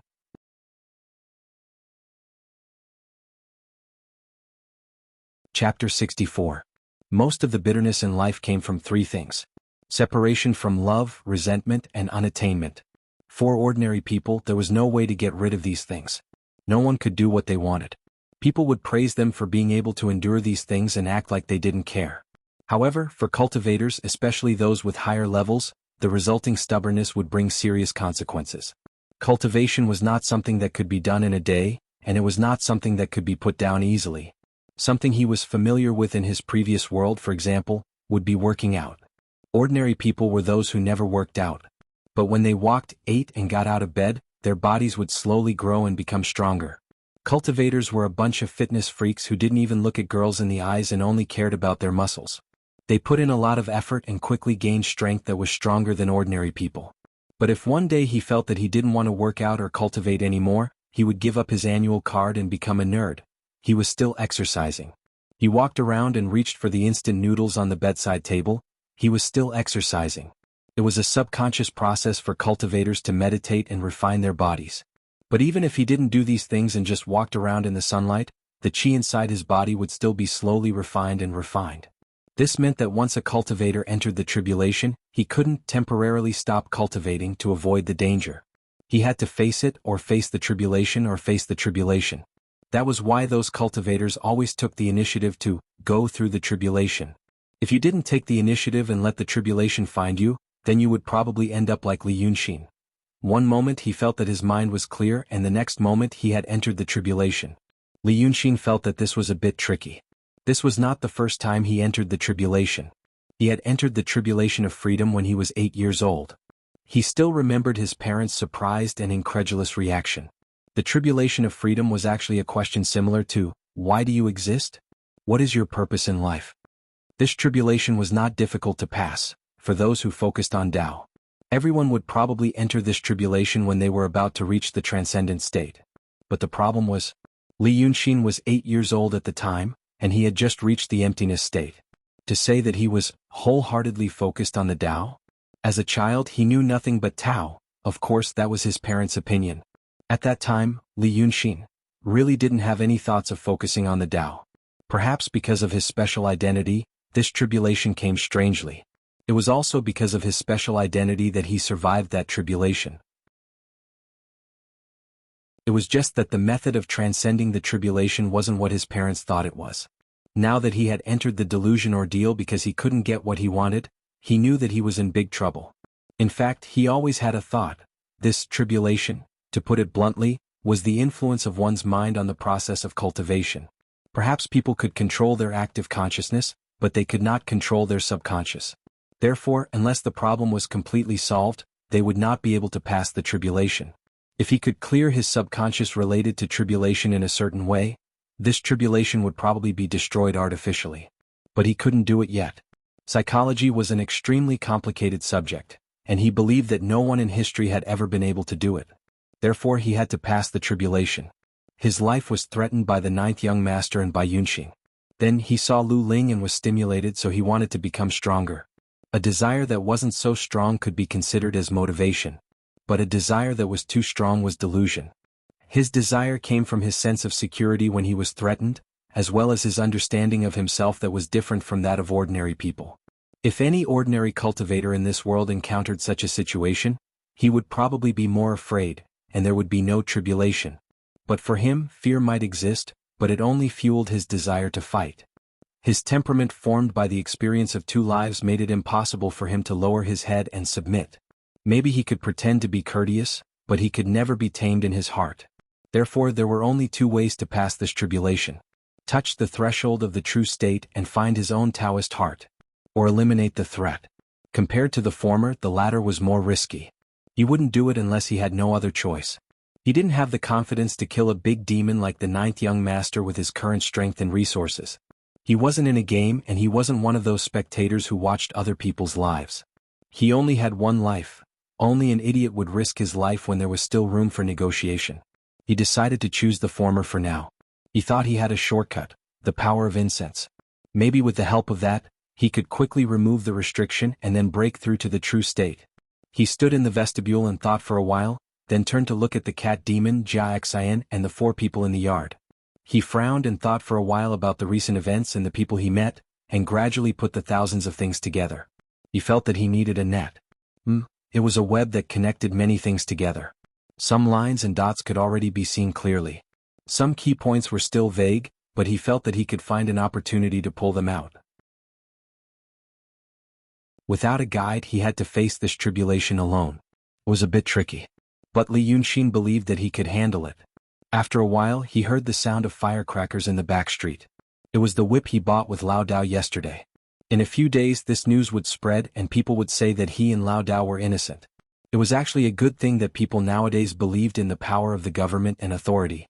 For example, that Lao Dao and the little brother came back safe and sound after going through the lobby. That would prove his innocence more than anything else, at least in the eyes of those people. That's good, I'll have the power of prayers. Li Yunxin turned around, intending to leave from the back door. But he only took 1 step before he stopped. He turned around and frowned. Why is it so lively today? He said in a low voice. Someone came in from the front door. Li Yunxin jumped onto an old tree next to the rockery and stood on a branch as thick as a bowl. He had good eyesight so he could see 2 people and a horse at the front door. The man and the horse were familiar. Li Yunxin frowned and thought for a while, and then he remembered. Yesterday afternoon when he walked home, he told Lao Dao how he killed Madame Chiao. When he rested on the stone bridge, he saw a man in black with a knife and a black horse walking slowly. Now there was an old man sitting on the horse of the man in black. Li Yunxin had never seen Meng Ao, but he could guess that it was him judging from his spirit and the newly wrapped wound. He thought for a while and said in a low voice, "Tell the one at the door not to make trouble and let them in." Now he welcomed all variables and accidents. He could use it to weave a net.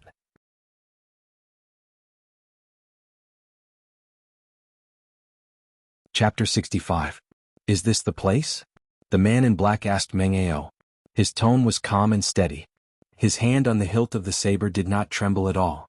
He was as calm as a piece of granite. With such a person by his side, the old man should be very calm. But at this moment he seemed a little uneasy. He looked at the street and said, "Yes, but there's nothing else. We should. Don't indulge in evil," the man in black said. As he spoke, he pulled the reins and led the horse and the rider to the door. Meng Ao's legs had been crippled, at least according to common sense they were crippled. Almost all of his body was covered in bandages. His pale hair could be seen through the gaps of the bandages, like withered grass squeezed out of a stone in winter. That Xiao Jiaming might not be here. The old man said in a hoarse voice, "I think this matter can be considered in the long run." The man in black suddenly stopped and turned to Meng Ao. "The 7-kill saber is not something you practice. You practiced the 7-kill saber and cultivated the killing heart. But what comes out of this murderous heart is the bravery of blood, the bravery of bones, not the bravery of the gods. The 7-kill saber is like a blade, sharp and unstoppable. It's okay for you to cultivate the killing heart, but why did you hide it? You hid in the Qiao family for decades as an escort and a servant. The edge has been blunt and you no longer have the killing heart. You practiced my 7-kill saber. When you meet evil people you should kill them. If you don't, your saber will be blunt. Just like when I picked you up and met the Yamen runners in the prison. Those people were not good people. They tortured you first and then pretended to be friendly to you. But if they met someone else they would have died a long time ago. This would not be the first time they did this. It's fine if I couldn't see it. But since I saw it, I killed them. This is the unstoppable, but the mind is clear." The old man wanted to interrupt several times, but he did not succeed. At this time the man in black finally paused. Meng Ao hurriedly said, "But Master Ing, the government may be chasing here." The man in black smiled. "Those who stand up for those evil people are also evil people. If they dare to chase after us, just kill them all." The old man did not know what to say. He could only shut his mouth. This happened 2 hours ago. 2 hours ago, the man with the black saber killed his way into the magistrate's prison. Originally there were not many people guarding Meng Ao in the prison. In any case, Yin Pingji had a backup plan. When Li Yaoxi died that day, he ordered people to treat Meng Ao's wounds and kept him alive with good food and drinks. He planned to let Meng Ao recover in 2 or 3 days before letting him out. Otherwise, what if Li Yunxin, that fiend, lost his temper when he saw the old man's miserable appearance? Although Inspector Yin wasn't so afraid that he would listen to Li Yunxin's words, his heart was beating like a drum. Therefore there were only 3 jailers in the prison, all of whom had been killed by this man. When he announced his name, the old man was dumbfounded. Black Saber Ing Juran. This man was very famous in Mingjiang Road, where the city of Wei was located. Previously he had a dispute with the 6 ghosts in the river and chased them like stray dogs. Then he had a dispute with a constable in Songyuan County and killed him in the morning. This man did not belong to any sect and no one knew where his master was. When people who had seen him described him, they only said that he had one appearance: black clothes, black saber, black horse.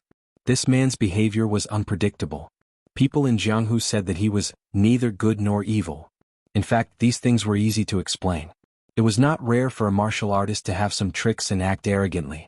What was rare was that, no matter how mysterious a person was, there were always traces. For example, when he traveled in Jianghu, he always used money. Those rich people in Jianghu often drank big bowls of wine and ate big pieces of meat. They were originally rich. Those Jianghu heroes often drank big bowls of wine and ate big chunks of meat. They were originally rich. Ordinary martial artists always needed to make money. Or they became bandits or guards or escorts to make a living. But this man, no one knew what he did for a living. No one knew where he came from, no one knew where he had family property, no one knew who he had plundered, and no one knew who had given him financial aid. Even after he killed a public servant and alerted the government, when the government came to investigate him, they didn't find anything. This man seemed to have appeared out of thin air in this world. Now that he came to Wei City and saw the old man, he immediately said, I heard that you were called Man-Killer Ghost when you were young, and that you used the 7-killing saber. Is that true? The old man answered yes. Without saying anything else, he carried the old man on his shoulder and walked out. Your 7-killing saber is actually a part of my 7-killing technique. I heard that you were wronged, so I came to save you. In my life I can't stand evil people. I also heard that you were framed. I'll take you to find that evil person, kill him and take you away. Then he put him on a horse, and under the watchful eyes of everyone, he rode the horse and escaped from the pursuit of the other government runners. All the way to the Chow family. He led the horse along the road. Of course he didn't see anyone. After a while, when they were about to reach the inner courtyard, Meng Ao couldn't help but say, Hero Ing, this is the inner courtyard of the women. Right now Miss should still be living there.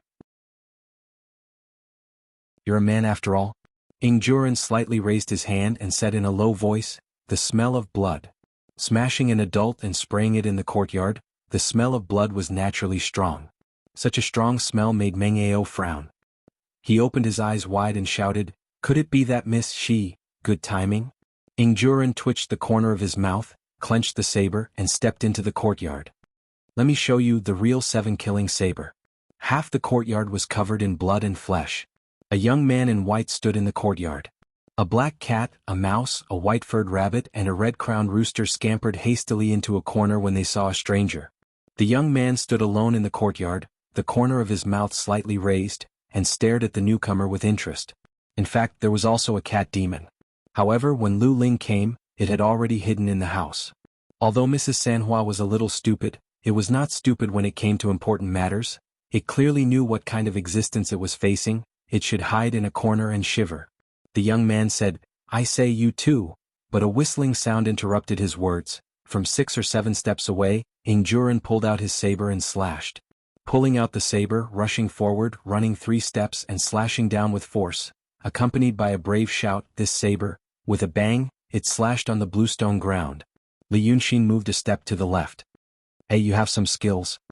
This saber slashed the gravel on the ground, and the steel saber collided with the flagstone, making a thud sound. But when Ing Juran slashed with the saber, he did not use all his strength. He twisted his body and swung horizontally, and the saber went straight to Li Yunxin's waist. Li Yunxin tiptoed and took a step back. This saber slashed the air again, so Ing Juran put away his saber and frowned. Who are you? He asked in a low voice. Are you sick? Li Yunxin's face became cold and he took 2 steps back. Who are you?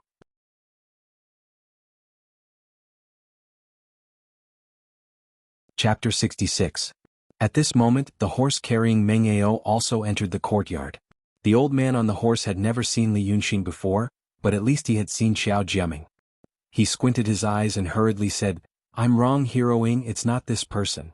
However, Ing Juran had already steadied himself with a solemn expression. He stared at Li Yunxin carefully and his eyes fell on his hands. His white and slender hands did not look like someone who trained his strength. He turned his head slightly and asked Meng Ao who was behind him, Do you know this person? He seems to be. Meng Ao thought for a while and hesitated. The newly accepted Taoist child of the old coffin in the Dragon King Temple? Taoist child. Ing Juran pondered for a while and looked at Li Yunxin, saying that he's a Taoist child. It makes sense that he has learned the lightness skill. Good. Today I'll show you how to defeat 10 people with brute force. Seeing that he was about to draw his saber again, Meng Ao hurriedly said, If it's not Xiao Jiaming, why do you still want to kill him?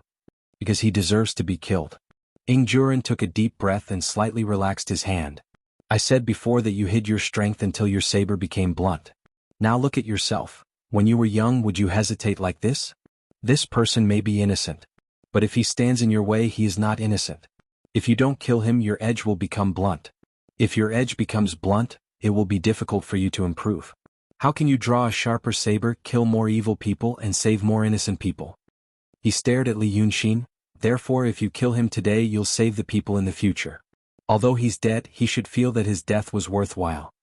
Meng Ao stared at him and was momentarily speechless. Li Yunxin's face was originally gloomy. He was very displeased with this person who drew his saber without saying a word. But after listening to what he said today, the haze on his face was completely gone. This person is interesting. To be able to say such nonsense so confidently and confidently, This guy had already constructed a worldview system in his own heart that he firmly believed in without a doubt. Even in his previous life, there were so many people with so many psychological problems. Such a person was also a rare treasure. Li Yunxin widened his eyes and stared at him. He felt that the annoyance he had felt when he realized that he had entered the delusion ordeal was gone. It took a lot of effort for him to restrain himself from laughing out loud. He took a deep breath and said, "Your Excellency, you mean to say, for example, you treat me as someone who deserves to be killed but you can't kill me." After that, I realized that I had made a mistake and I immediately felt very upset and confused.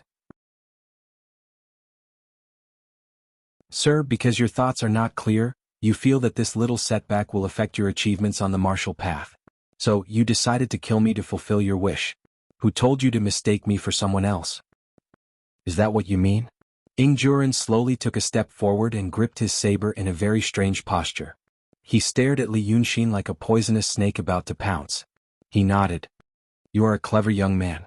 I thank you in advance for all the people I will save in the future. Heavens! Li Yunxin rubbed his forehead. I'm so curious how you formed such an unbreakable worldview, and then, before he could finish, Ingjuren had already pounced on him. This time, Li Yunxin could see that he had used all his skills, experience and strength. Li Yunxin didn't have much experience fighting martial artists of the pugilistic world. The most skilled martial artists he had seen were probably those few swordsmen. The 6 ghosts of the river who had taken the pill provided by cultivators that could stimulate their potential, could single-handedly render the people of the escort agency helpless. And now, Li Yunxin saw that Ingjuren's skills were probably above those people's. He might already be a first-class martial artist in the pugilistic world. Now, his slash seemed to carry the force of 1,000 caddies, making the air buzz. Before he even touched Li Yunxin, he already felt pain on his face, as if he had stuck his head out of the car window and the oncoming gale slapped his face. Ingjuren's slash seemed to have sealed off every corner around him. No matter where Li Yunxin dodged, he would have a follow-up move.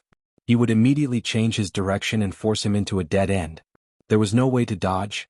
He could already see the shining edge of Ingjuren's saber and the blue veins popping out on his forehead. So, Li Yunxin slapped the saber that was coming at him from the side.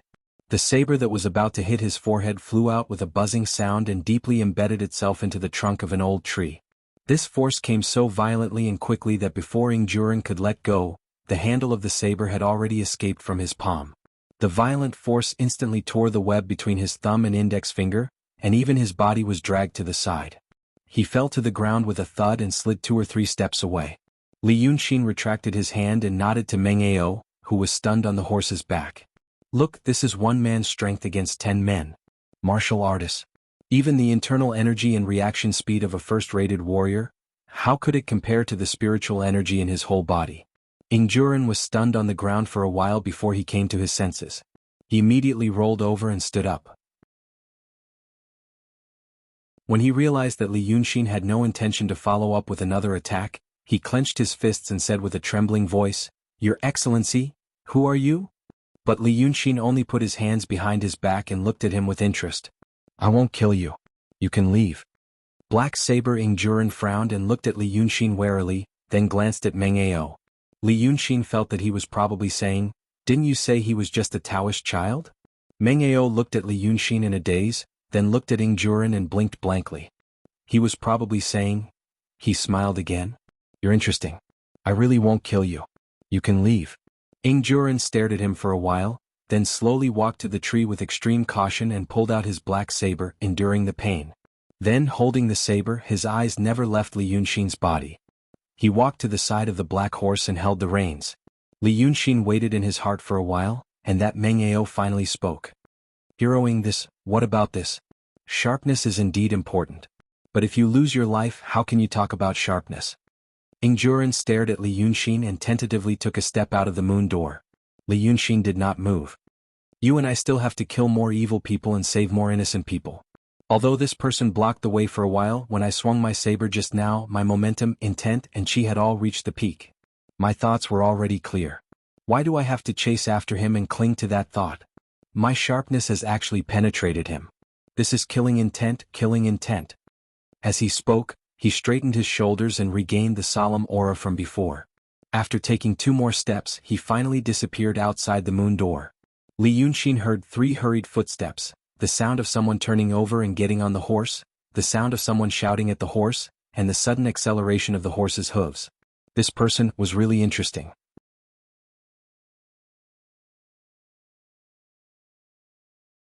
Chapter 67. After the sound of the horse's hooves faded away, Li Yunxin jumped onto a branch and looked into the distance. He saw the black horse carrying two people galloping along the long street. Not long after, a few fast horses came from afar. The riders were dressed like constables, so they should be following them. However, their speed was far slower than the black horse, so they should not be able to catch up. That Ingju Ran already had the skills of a first-rate expert. Although he couldn't withstand a single blow from the spiritual energy that Li Yunxin had poured into his entire body, once he circulated his inner strength, rushing out of the city gates was not a problem. Meng Ao should be safe. Li Yunxin did not know why the psychopath wanted to take Meng Ao away, but it seemed that he did not mean any harm. He originally thought that the psychopath was paranoid, but it turned out that he was quite flexible. No wonder. If he was just paranoid, he probably would not have lived until now. He had let him go because of a thought, or perhaps because he wanted to have some fun. It was like scattering an interesting seed, and he wanted to see what it would grow into. He watched for a while, then he turned around and saw that there was another person at the gate of the Dragon King Temple. He jumped off the treetop, told the cat monster a few words, and walked out from the small door behind the Qiao family. As soon as he walked out, he smelled the unique smell of firecrackers, and the red paper was scattered all over the ground. Yin Pingji stood at the door, holding the saber on his waist, talking to a few women. There were a few idlers around, but they did not dare to talk to him, but they were reluctant to leave. They seemed to want to get close to a big shot like Inspector Yin, and maybe they could get some cheap jobs one day. Lu Laodao stood at the side and stroked his beard. The anxiety on his face was gone, and his face was glowing, as if he had temporarily forgotten about the troubles of last night. Thinking about it, the constable of the government personally came to the temple to speak, so the crime must be completely cleared. In the future, the Dragon King Temple that the constable specially worshipped would definitely be more popular, and the incense money would naturally be more. Li Yunxin walked through the crowd like a Taoist child who had no sense of existence. He entered the door and went straight to the backyard with a calm expression. After sitting by the stone table in the bamboo forest for a while, Inspector Yin and Lao Dao came in. In just one night's time, Constable Yin seemed to have figured something out. When he saw Li Yunxin again, his arrogance, apprehension, and fear were all gone. Instead, it was as if he was greeting someone of the same generation that he had known for a long time. He cupped his hands as he walked and said, "You're really good. If you want that Meng Ao, just tell me and I'll send him out." Why do you have to kill people with great fanfare? Li Yunxin observed Yin Pingji's expression with interest and lowered his eyes. Black Knife isn't one of my people. I don't have such great divine power. To Yin Pingji, this truth sounded like a mixture of truth and falsehood. Normally, Yin Pingji would take it seriously if a teenager said that. But the words of the person before him. He really didn't dare to believe it. So he changed the topic. Whatever you say. But there's something good today. Both of you are painters. Have you heard of the fisherman fishing old man? Li Yunxin's fingers moved slightly. Of course he had heard of it. This painting was very famous in the secular world. Most of the precious paintings were made by ancient Taoist painters, or by the Taoist painters who were worshipped by the sect of Cave Heaven. However, this fisherman fishing old man was painted by a transcendent realm artist in Jinghua.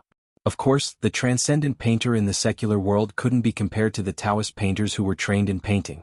But this didn't stop some of the high-level painters in the secular world from occasionally being inspired and making excellent paintings. For example, the painter's Taoist name was Dao Meizi. He used to be a painter for the royal family. After enjoying all the glory and wealth, he returned to his hometown and took pleasure in teaching. On a rainy spring day, the old painter wore a straw raincoat and was fishing in a small boat on the river. He drank some wine. When he felt comfortable, he thought of his life and his current situation.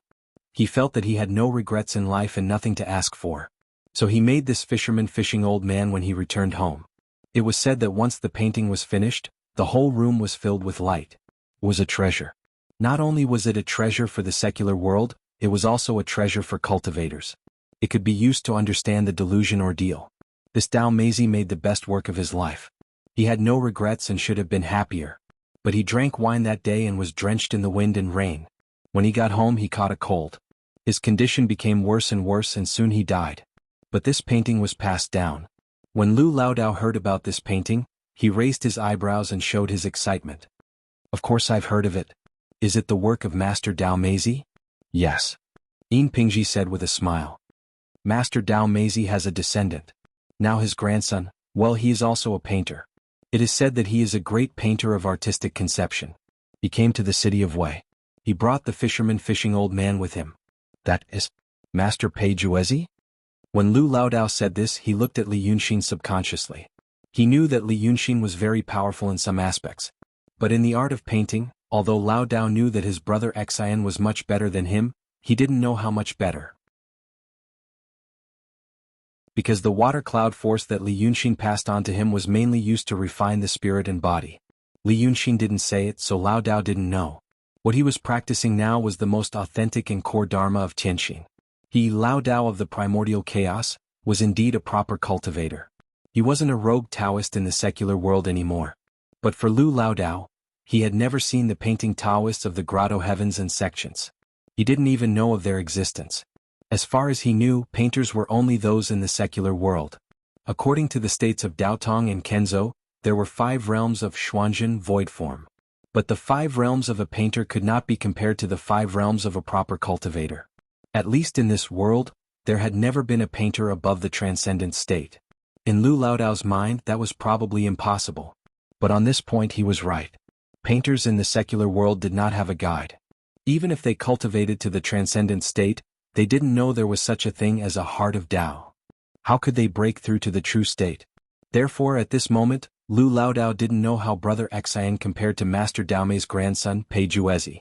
Even though he was not convinced, but he couldn't help but feel that brother Xian shouldn't be better than him. Pei Juezi was the grandson of a royal painter. He had seen a lot since he was a child. He had countless famous paintings at home. Even if brother Xian was born in a rich and powerful family, how could he compare? Lu Laodao couldn't help but worry. He knew that Li Yunxin was a proud person. After Yin Pingji said this, it was inevitable that brother Xian would be angry with him. Unexpectedly he saw Li Yunxin laugh. Oh? Mr. Yin came here today just to talk about this? Did Master Pei Juezi come out to travel around the world to broaden his knowledge and happen to come to the city of Wei to have a treasure appraisal convention?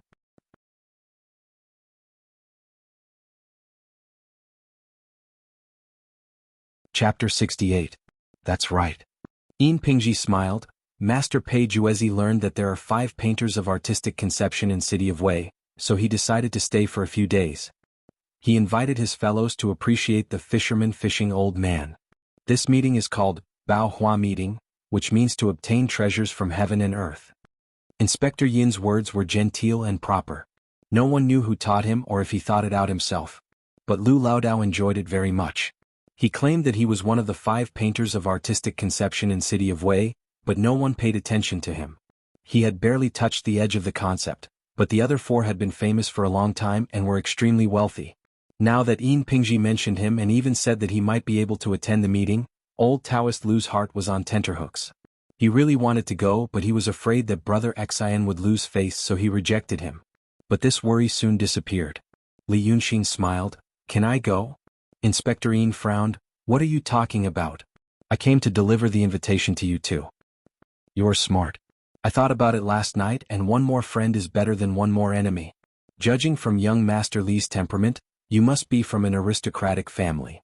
I have offended you before, and I want to take this opportunity to apologize to you. These words were neither humble nor arrogant and very sincere. Li Yunxin tilted his head and looked at him, then turned his eyes and thought for a while, then smiled. Okay. Go. When? Yin Pingji hurriedly took out 2 gilded red invitation cards and put them on the stone table. Actually, it's tomorrow. It's already been decided. Li Yunxin knew what he meant and cupped his hands. Thank you for the trouble. Mr. Yin is very powerful. Yin Pingji didn't know what the second sentence meant, but he knew it was a compliment. But after several interactions he slowly got used to this person's habit. He liked to say strange things that people couldn't understand. This was really like the style of an aristocratic family. As long as they were happy, it didn't matter what others did. He smiled and said politely, "You're too kind." Then he smiled bitterly. Now I have to go and deal with the matter that Ing Juren left behind. Goodbye. I won't see you out. After sending Inspector Yin out, Lu Laodao quickly returned and looked at Li Yunxin without saying a word. Li Yunxin raised his eyebrows. What's wrong? Brother Xen, if you, Lu Laodao stammered, too embarrassed to say it out loud. Li Yunxin was a clever person. How could he not know what he meant? He waved his hand and said, I wanted to go myself. Do you really think that Yin Pingji is trying to please me? That guy also wants to investigate me. However, he knew that he wouldn't be able to find anything, so he felt uneasy. How could a wily old fox like him be shaken by this king's domineering aura and bow down to him? Right now he's pretending to be weak, but at the same time he wants to know more about me. For example, which family I'm from. If my background is really amazing, he'll be happy to kneel down and lick my boots. Right now, it's just a matter of whether I dare to go or not. It's not necessarily a plot against me. However, you're an artist and I'm also someone close to you. If I go to that Baohua gathering, I'll definitely be involved in some kind of relationship. Once something happens, he'll take the opportunity to see if I reveal more information. That's what he's thinking. This is called an overt plot. After listening to Li Yunxin's explanation, Lu Laodao stood there with a sudden realization. Oh, so there's such a reason behind it? Brother Xan, look at things, why are things so obvious? Then what if you rejected him just now? Then he'll feel that my previous unyielding attitude wasn't as invulnerable as I thought. Then he'll want to find more of my weaknesses. Li Yunxin had a faint smile on his face. Yin Pingji is also a scheming B***tch. Unfortunately, he met me. Lu Laodao let out another, oh, and blinked. But, Brother Xen Laodao, I've always wanted to ask you a question. Speak. Where did you come from? Laodao continued to explain. At first, I thought you were a brilliant artist. You must be from some rich and powerful family that came out to travel. But you also taught me the method of cultivation. I can't figure it out. You're different from the people from the Shanqing Danding sect and the Lingshu sword sect in the city. Those cultivators don't seem to be human at all. Li Yunxin suddenly burst into laughter. He patted the table and pointed at Lu Laodao. Old Lu, you said I'm more human than them?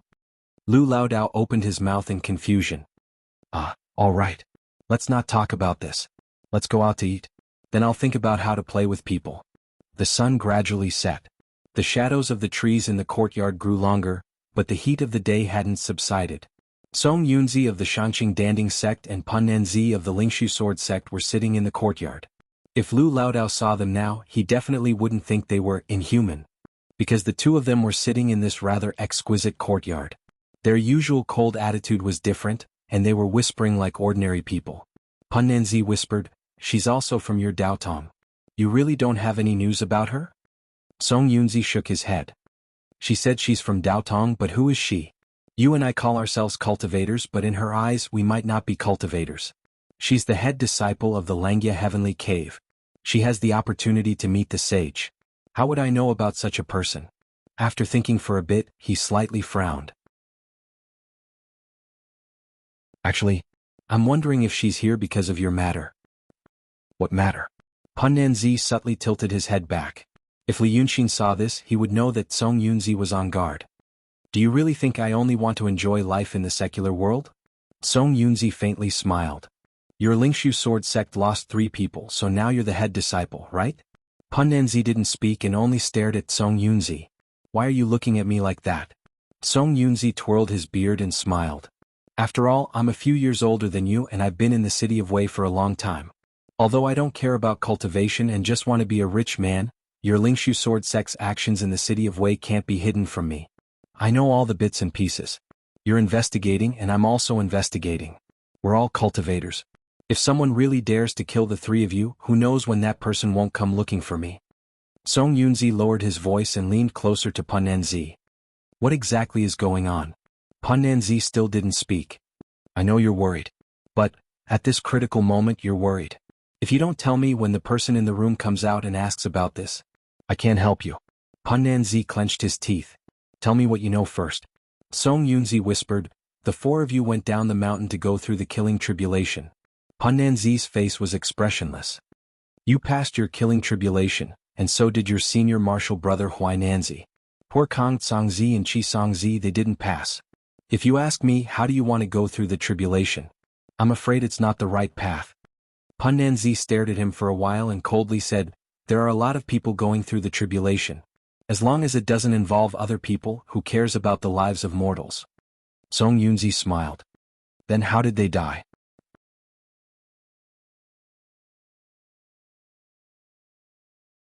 Chapter 69. Punanzi subconsciously looked in the direction of the house.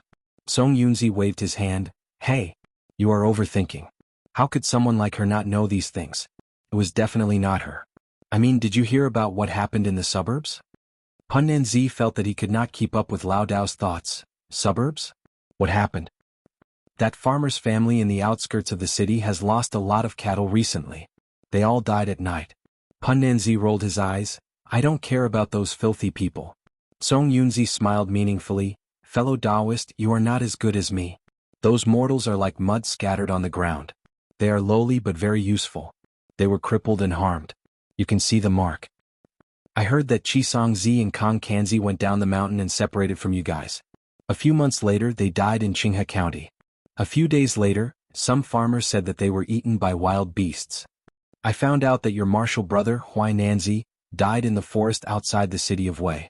Don't worry, the corpse was badly mutilated. I had people take care of it.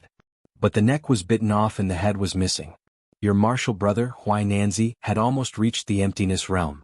Who could bite off his head? Oh, don't worry, and probably after your martial brother died, a powerful demon came to Li Yaoxi's house. In the past few days the cattle outside the city all died. These days the price of beef in the city is cheap because of this. The first family whose cattle died was afraid that the government would punish them for killing the cattle, so they lied that they were bitten to death by wild beasts. Later many people died so they couldn't hide it anymore. There was also Li Yaoxi. He died for no reason. Song Yunzi's tone became cold. It was a demon. A rare powerful demon. There is more than one. You have only been in the city of Wei for a few months so you don't know much. But I have been in the city of Wei for many years. Near the city of Wei, there is indeed a powerful demon. Punanzi's eyes widened. Ah? Don't panic. Song Yunzi waved his hand. This demon is quite well behaved. Every year, it only eats a few people near the city of Wei. Most of them are cannibals outside. If that's the case, I don't care. But this time, Li Yaoxi died suddenly, and the cattle outside the city also died one after another. It's not the demon's doing. It should be the other one. If I were to guess, a new soul-devouring demon had a dispute with the original great demon. This was the first time Punanzi had heard Lao Dao talk about this. Surprised, he frowned and pondered for a while. Although this explanation was a little outrageous, it was barely reasonable. He looked at Song Yunzi. You said there's a big demon near the city of Wei. Are you referring to the Wei River Dragon King? Sigh. Indeed, many of those mountain and river gods were transformed from demons. But since they had built temples and conferred god names, most of them were good people. Otherwise, with so many seniors and experts roaming the world, they would have been eliminated long ago. Song Yunzi shook his head. The two sages also said that if they protect the people, that's merit. Just ignore them. As for the Wei River Dragon King, it's really a dragon. Punanzi was shocked again. Shinryu? Song Yunzi smiled. Ever since you came to the city of Wei, you haven't been to the Sanhika Dragon King Temple? You'll know once you go. The clay statues there really have Reiki. It's not the Reiki of a demon, it's Dragon Qi. How do you know it's Dragon Qi? Have you forgotten what the Shangqing Danding sect does? We specialize in external alchemy. Our sect has a dragon skin. It's said that 2,000 years ago, a dragon scale fell off and was collected by our sect's founder. 30 years after I entered the sect, I had the opportunity to see the dragon skin and recognized the Dragon Qi. Later, I got tired of cultivation and came to the city of Wei. I went to the temple at the mouth of the river. That's when I realized that the Wei River Dragon King worshipped there was Shinryu. Since it's Shinryu, how can divine creatures like dragons, qilins, rocks and phoenixes harm people? Punanzi opened his mouth. Then, this Wei River Dragon King, why doesn't it care about the demons? Song Yunzi sighed. Since it's a dragon, how can it only stay at the Wei River? It must be summoning clouds and rain everywhere? How can it have time to care about those demons? Then, this Ling Kongzi has come this time to eliminate demons. Two words suddenly came from the room, answering Punanzi's question. Then the door was pushed open and Lu Ling walked out. Song Yunzi and Punanzi were stunned.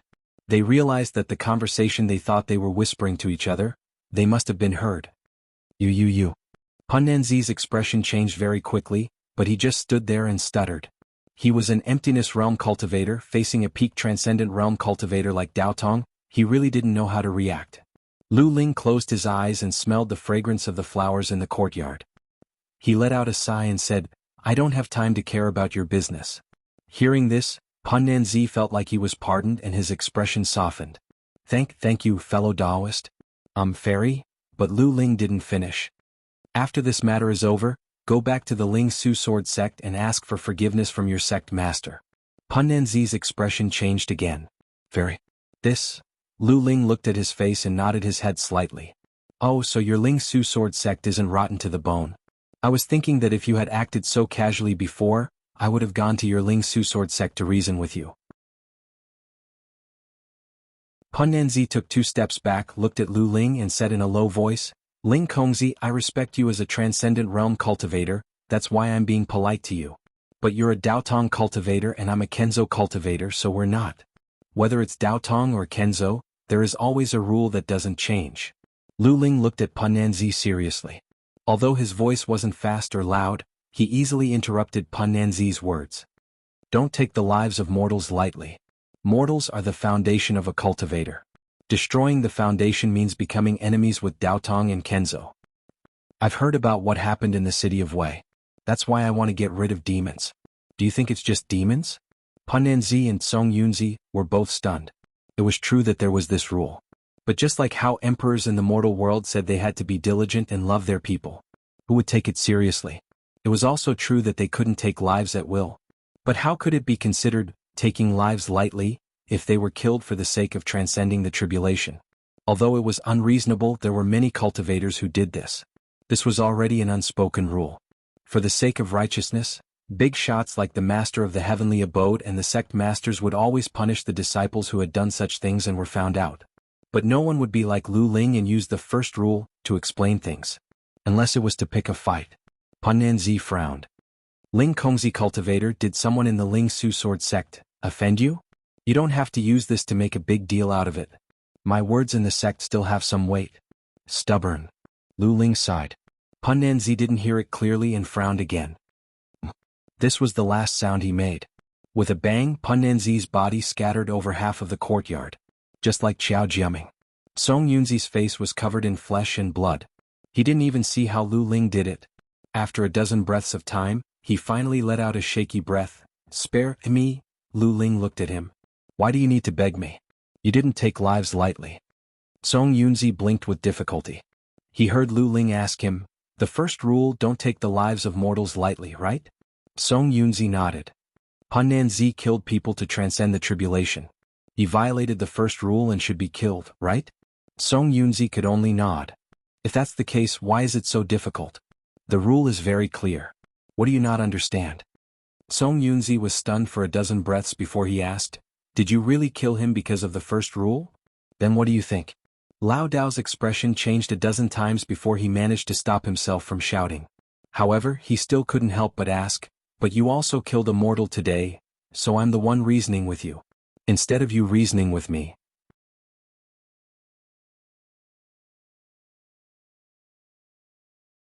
Chapter 70. After saying this, she walked through the courtyard, stepping on the flesh and blood on the ground, but her feet didn't touch a single drop. When she was almost at the door of the courtyard, she turned back. What's the matter? Song Yunzi swallowed hard. Tomorrow there is a Baohua auction. The fishermen fishing for the elderly will be there. We heard that you. The fishermen fishing for the elderly. Lu Ling stopped and thought, delusion tribulation? Yes. I thought you must have passed the tribulation, but this painting was made by a secular painter. Something new. I'll go. Lu Ling didn't hesitate and turned to leave the courtyard. At night, the city of Wei gathered in the guild hall. The guild hall in the city of Wei was like a hotel, but it was run by the government. Officials from all over would stay here, and rich businessmen also liked to come here. The scenery here was good, the feng shui was good, the pavilions were good, and the songs and dances were good. Master Pei Juezi stayed in the lake courtyard. But it wasn't the courtyard in the middle of a lake, but the courtyard of a girl in the middle of the lake. The beauty who couldn't stand the conquest had fallen into a deep sleep. Her bare shoulders outside the brocade quilt were silvered by the moonlight outside the window, smooth and flawless. Even in sleep, her slightly open mouth was still beautiful. Master Pei Juezi rubbed the corner of her mouth with his finger. Thinking of the 2 red lips and the nimble tongue, he became restless again. But he felt sorry for the beauty who said she was tired, so he just hugged her under the quilt, thinking about where to go next. It wasn't his idea to go out for a walk, but he had to go. The people of the Qin family had to travel around the world to gain experience before becoming the national master, so that they could serve the emperor. But in fact, to serve the emperor, they didn't need to travel around the world. They just needed to travel around the world with beauties. Anyway, the emperor spent most of the year in the imperial harem. It was just to add to the fun. The city of Wei was a big city in the world and deserved the praise of being a treasure. But the beauty was a little inferior. She didn't have the fair skin of the northern beauties, nor did she have the delicate cuteness of the southern beauties. But it was said that a fairy came to the city. It was said that she was a fairy from the cave, an immortal. Pei Juezi would not be like those ignorant mortals who treated cultivators as incredible gods. He was not a cultivator, but he was, after all, from a rich and powerful family. Not only did he meet cultivators, he even conversed with them and befriended them. No matter how lofty a cultivator was, he still needed the support of mortals. The emperor was the son of heaven of the mortals. When the emperor was in trouble, the cultivators would always help him. He had seen cultivators from the various sects, and he had also seen cultivators from the Grotto Heaven once. However, he had never seen the female cultivator from the Grotto Heaven, who was said to be the head disciple of the sect leader. Even His Majesty had never seen him before. Was she really as beautiful as a fairy? But what did a fairy look like? Then no one had seen it before. Grandmaster Pei Juezi was still very young, only 24 or 25 years old. Thus, once one's thoughts started to wander, it was really hard to stop. He was so engrossed in his thoughts that he didn't notice that the candle in the room had dimmed slightly. She didn't pay any attention to the soft plop sound. That was the sound of the guard falling to the ground. After a quarter of an hour, he suddenly heard a knock knock knock sound. The sound interrupted his thoughts. Pei Juezi frowned and turned around. He didn't know what would make the guard disturb him at this time. He lowered his voice, "What is it?" But no one answered him. The knock knock sound continued. Pei Juezi raised his voice, "I heard it." "What is it?" Still no one paid attention to him. He got angry, lifted the blanket, and went to the bedside to find a robe. He decided that no matter what, he must first open the door and teach the person who knocked on the door a lesson. But the moment his fingers touched the soft and smooth apricot silk robe, his movements suddenly stopped. He was born in a rich and powerful family, was the only son, and was alone outside. He must have something to protect himself. For example, this ghost-repelling talisman that was hung on the door every night before he went to bed. It was said that it was written by a Taoist in the transcendent state of a sect. There was also the two monarchs ghost-suppressing diagram that his grandfather, Grandmaster Dao Meizi, had left behind. Right now, the two monarchs ghost-suppressing diagram was already burning. The dark green flame almost completely burned this painting that was priceless in the mortal world. The black by Yanjun on the painting had a twisted and strange expression as he jumped slowly in the flame. The ghost-repelling talisman, above it was originally written on a gold plate with cinnabar. At this moment, the talisman written by the Taoist in the transcendent state was madly glowing red. Pei Juezi's eyes instantly widened. He felt as if his head was hit by an unknown force. After 2 breaths, he started to pant madly. He grabbed the robe in his hands and quickly put it on. Then he dragged his trembling legs and tried a few times to blow out the candles in the room. Once the room was dark, he could see the blood-red talisman more clearly, and a huge figure outside the door. He stared at the figure for a while, sat on the ground, and chanted the scripture of tranquility a few times before he had the strength to stand up again. He felt for his pen on the table. The body of the pen was densely covered with complicated incantations. The tip of the pen even gave off a faint light in the night. This was both a pen and a talisman. In reality, there were more than a dozen of such pens in the treasure pouch on the other side of the room. But he really did not have the courage to walk through the dark room. He chanted the scripture a dozen more times and the knock knock knock sound did not stop. The huge figure outside the door patiently knocked on the door, and occasionally looked down as if it was wondering why the person inside the room did not open the door. Every time it knocked, the red light of the talisman would tremble. It became dimmer and dimmer. Pei Juezi gathered some courage and was finally able to stand up again.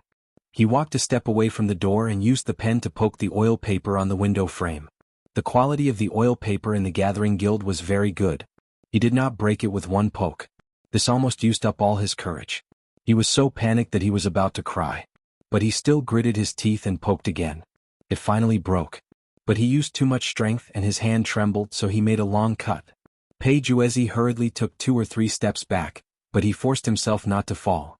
He really was about to be scared to death. It was the first time he had seen such a situation.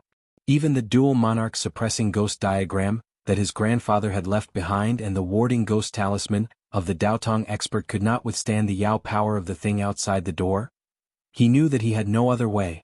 But at the same time he also knew that if he wanted to save his life tonight, he had to first see what exactly was outside the door. The black figure stopped. After a moment, it slowly lowered its head and moved closer to the hole. Page Uezi inhaled sharply and almost fainted. But he managed to hold on and see clearly. It was a large ghost with a face like the skin of an old melon. Its eyes were like copper bells, its bloody mouth wide, and its hands like eagle claws. It was staring at him through the crack. The large ghost saw him and cackled, its voice like a bell. "Why don't you open the door?" Page Uezi gritted his teeth and took a deep breath. Pushing down the memories in his mind, he said, "When a ghost king passes by, I should welcome him. But the room is simple and crude and there are no 3 animals." Not waiting for him to finish, the large ghost became angry and used its claws to slap the door, saying, "Why don't you open the door? Why don't you open the door?" You're tuning in to the Han Li's Wuxia Chronicles YouTube channel. We're so grateful for your support, and don't forget to subscribe to join us on this incredible journey through captivating stories. Your generosity through donations truly makes a world of difference, as it's the primary source of revenue that allows me to expand and enhance this channel for you. Thank you from the bottom of my heart for being a part of this adventure.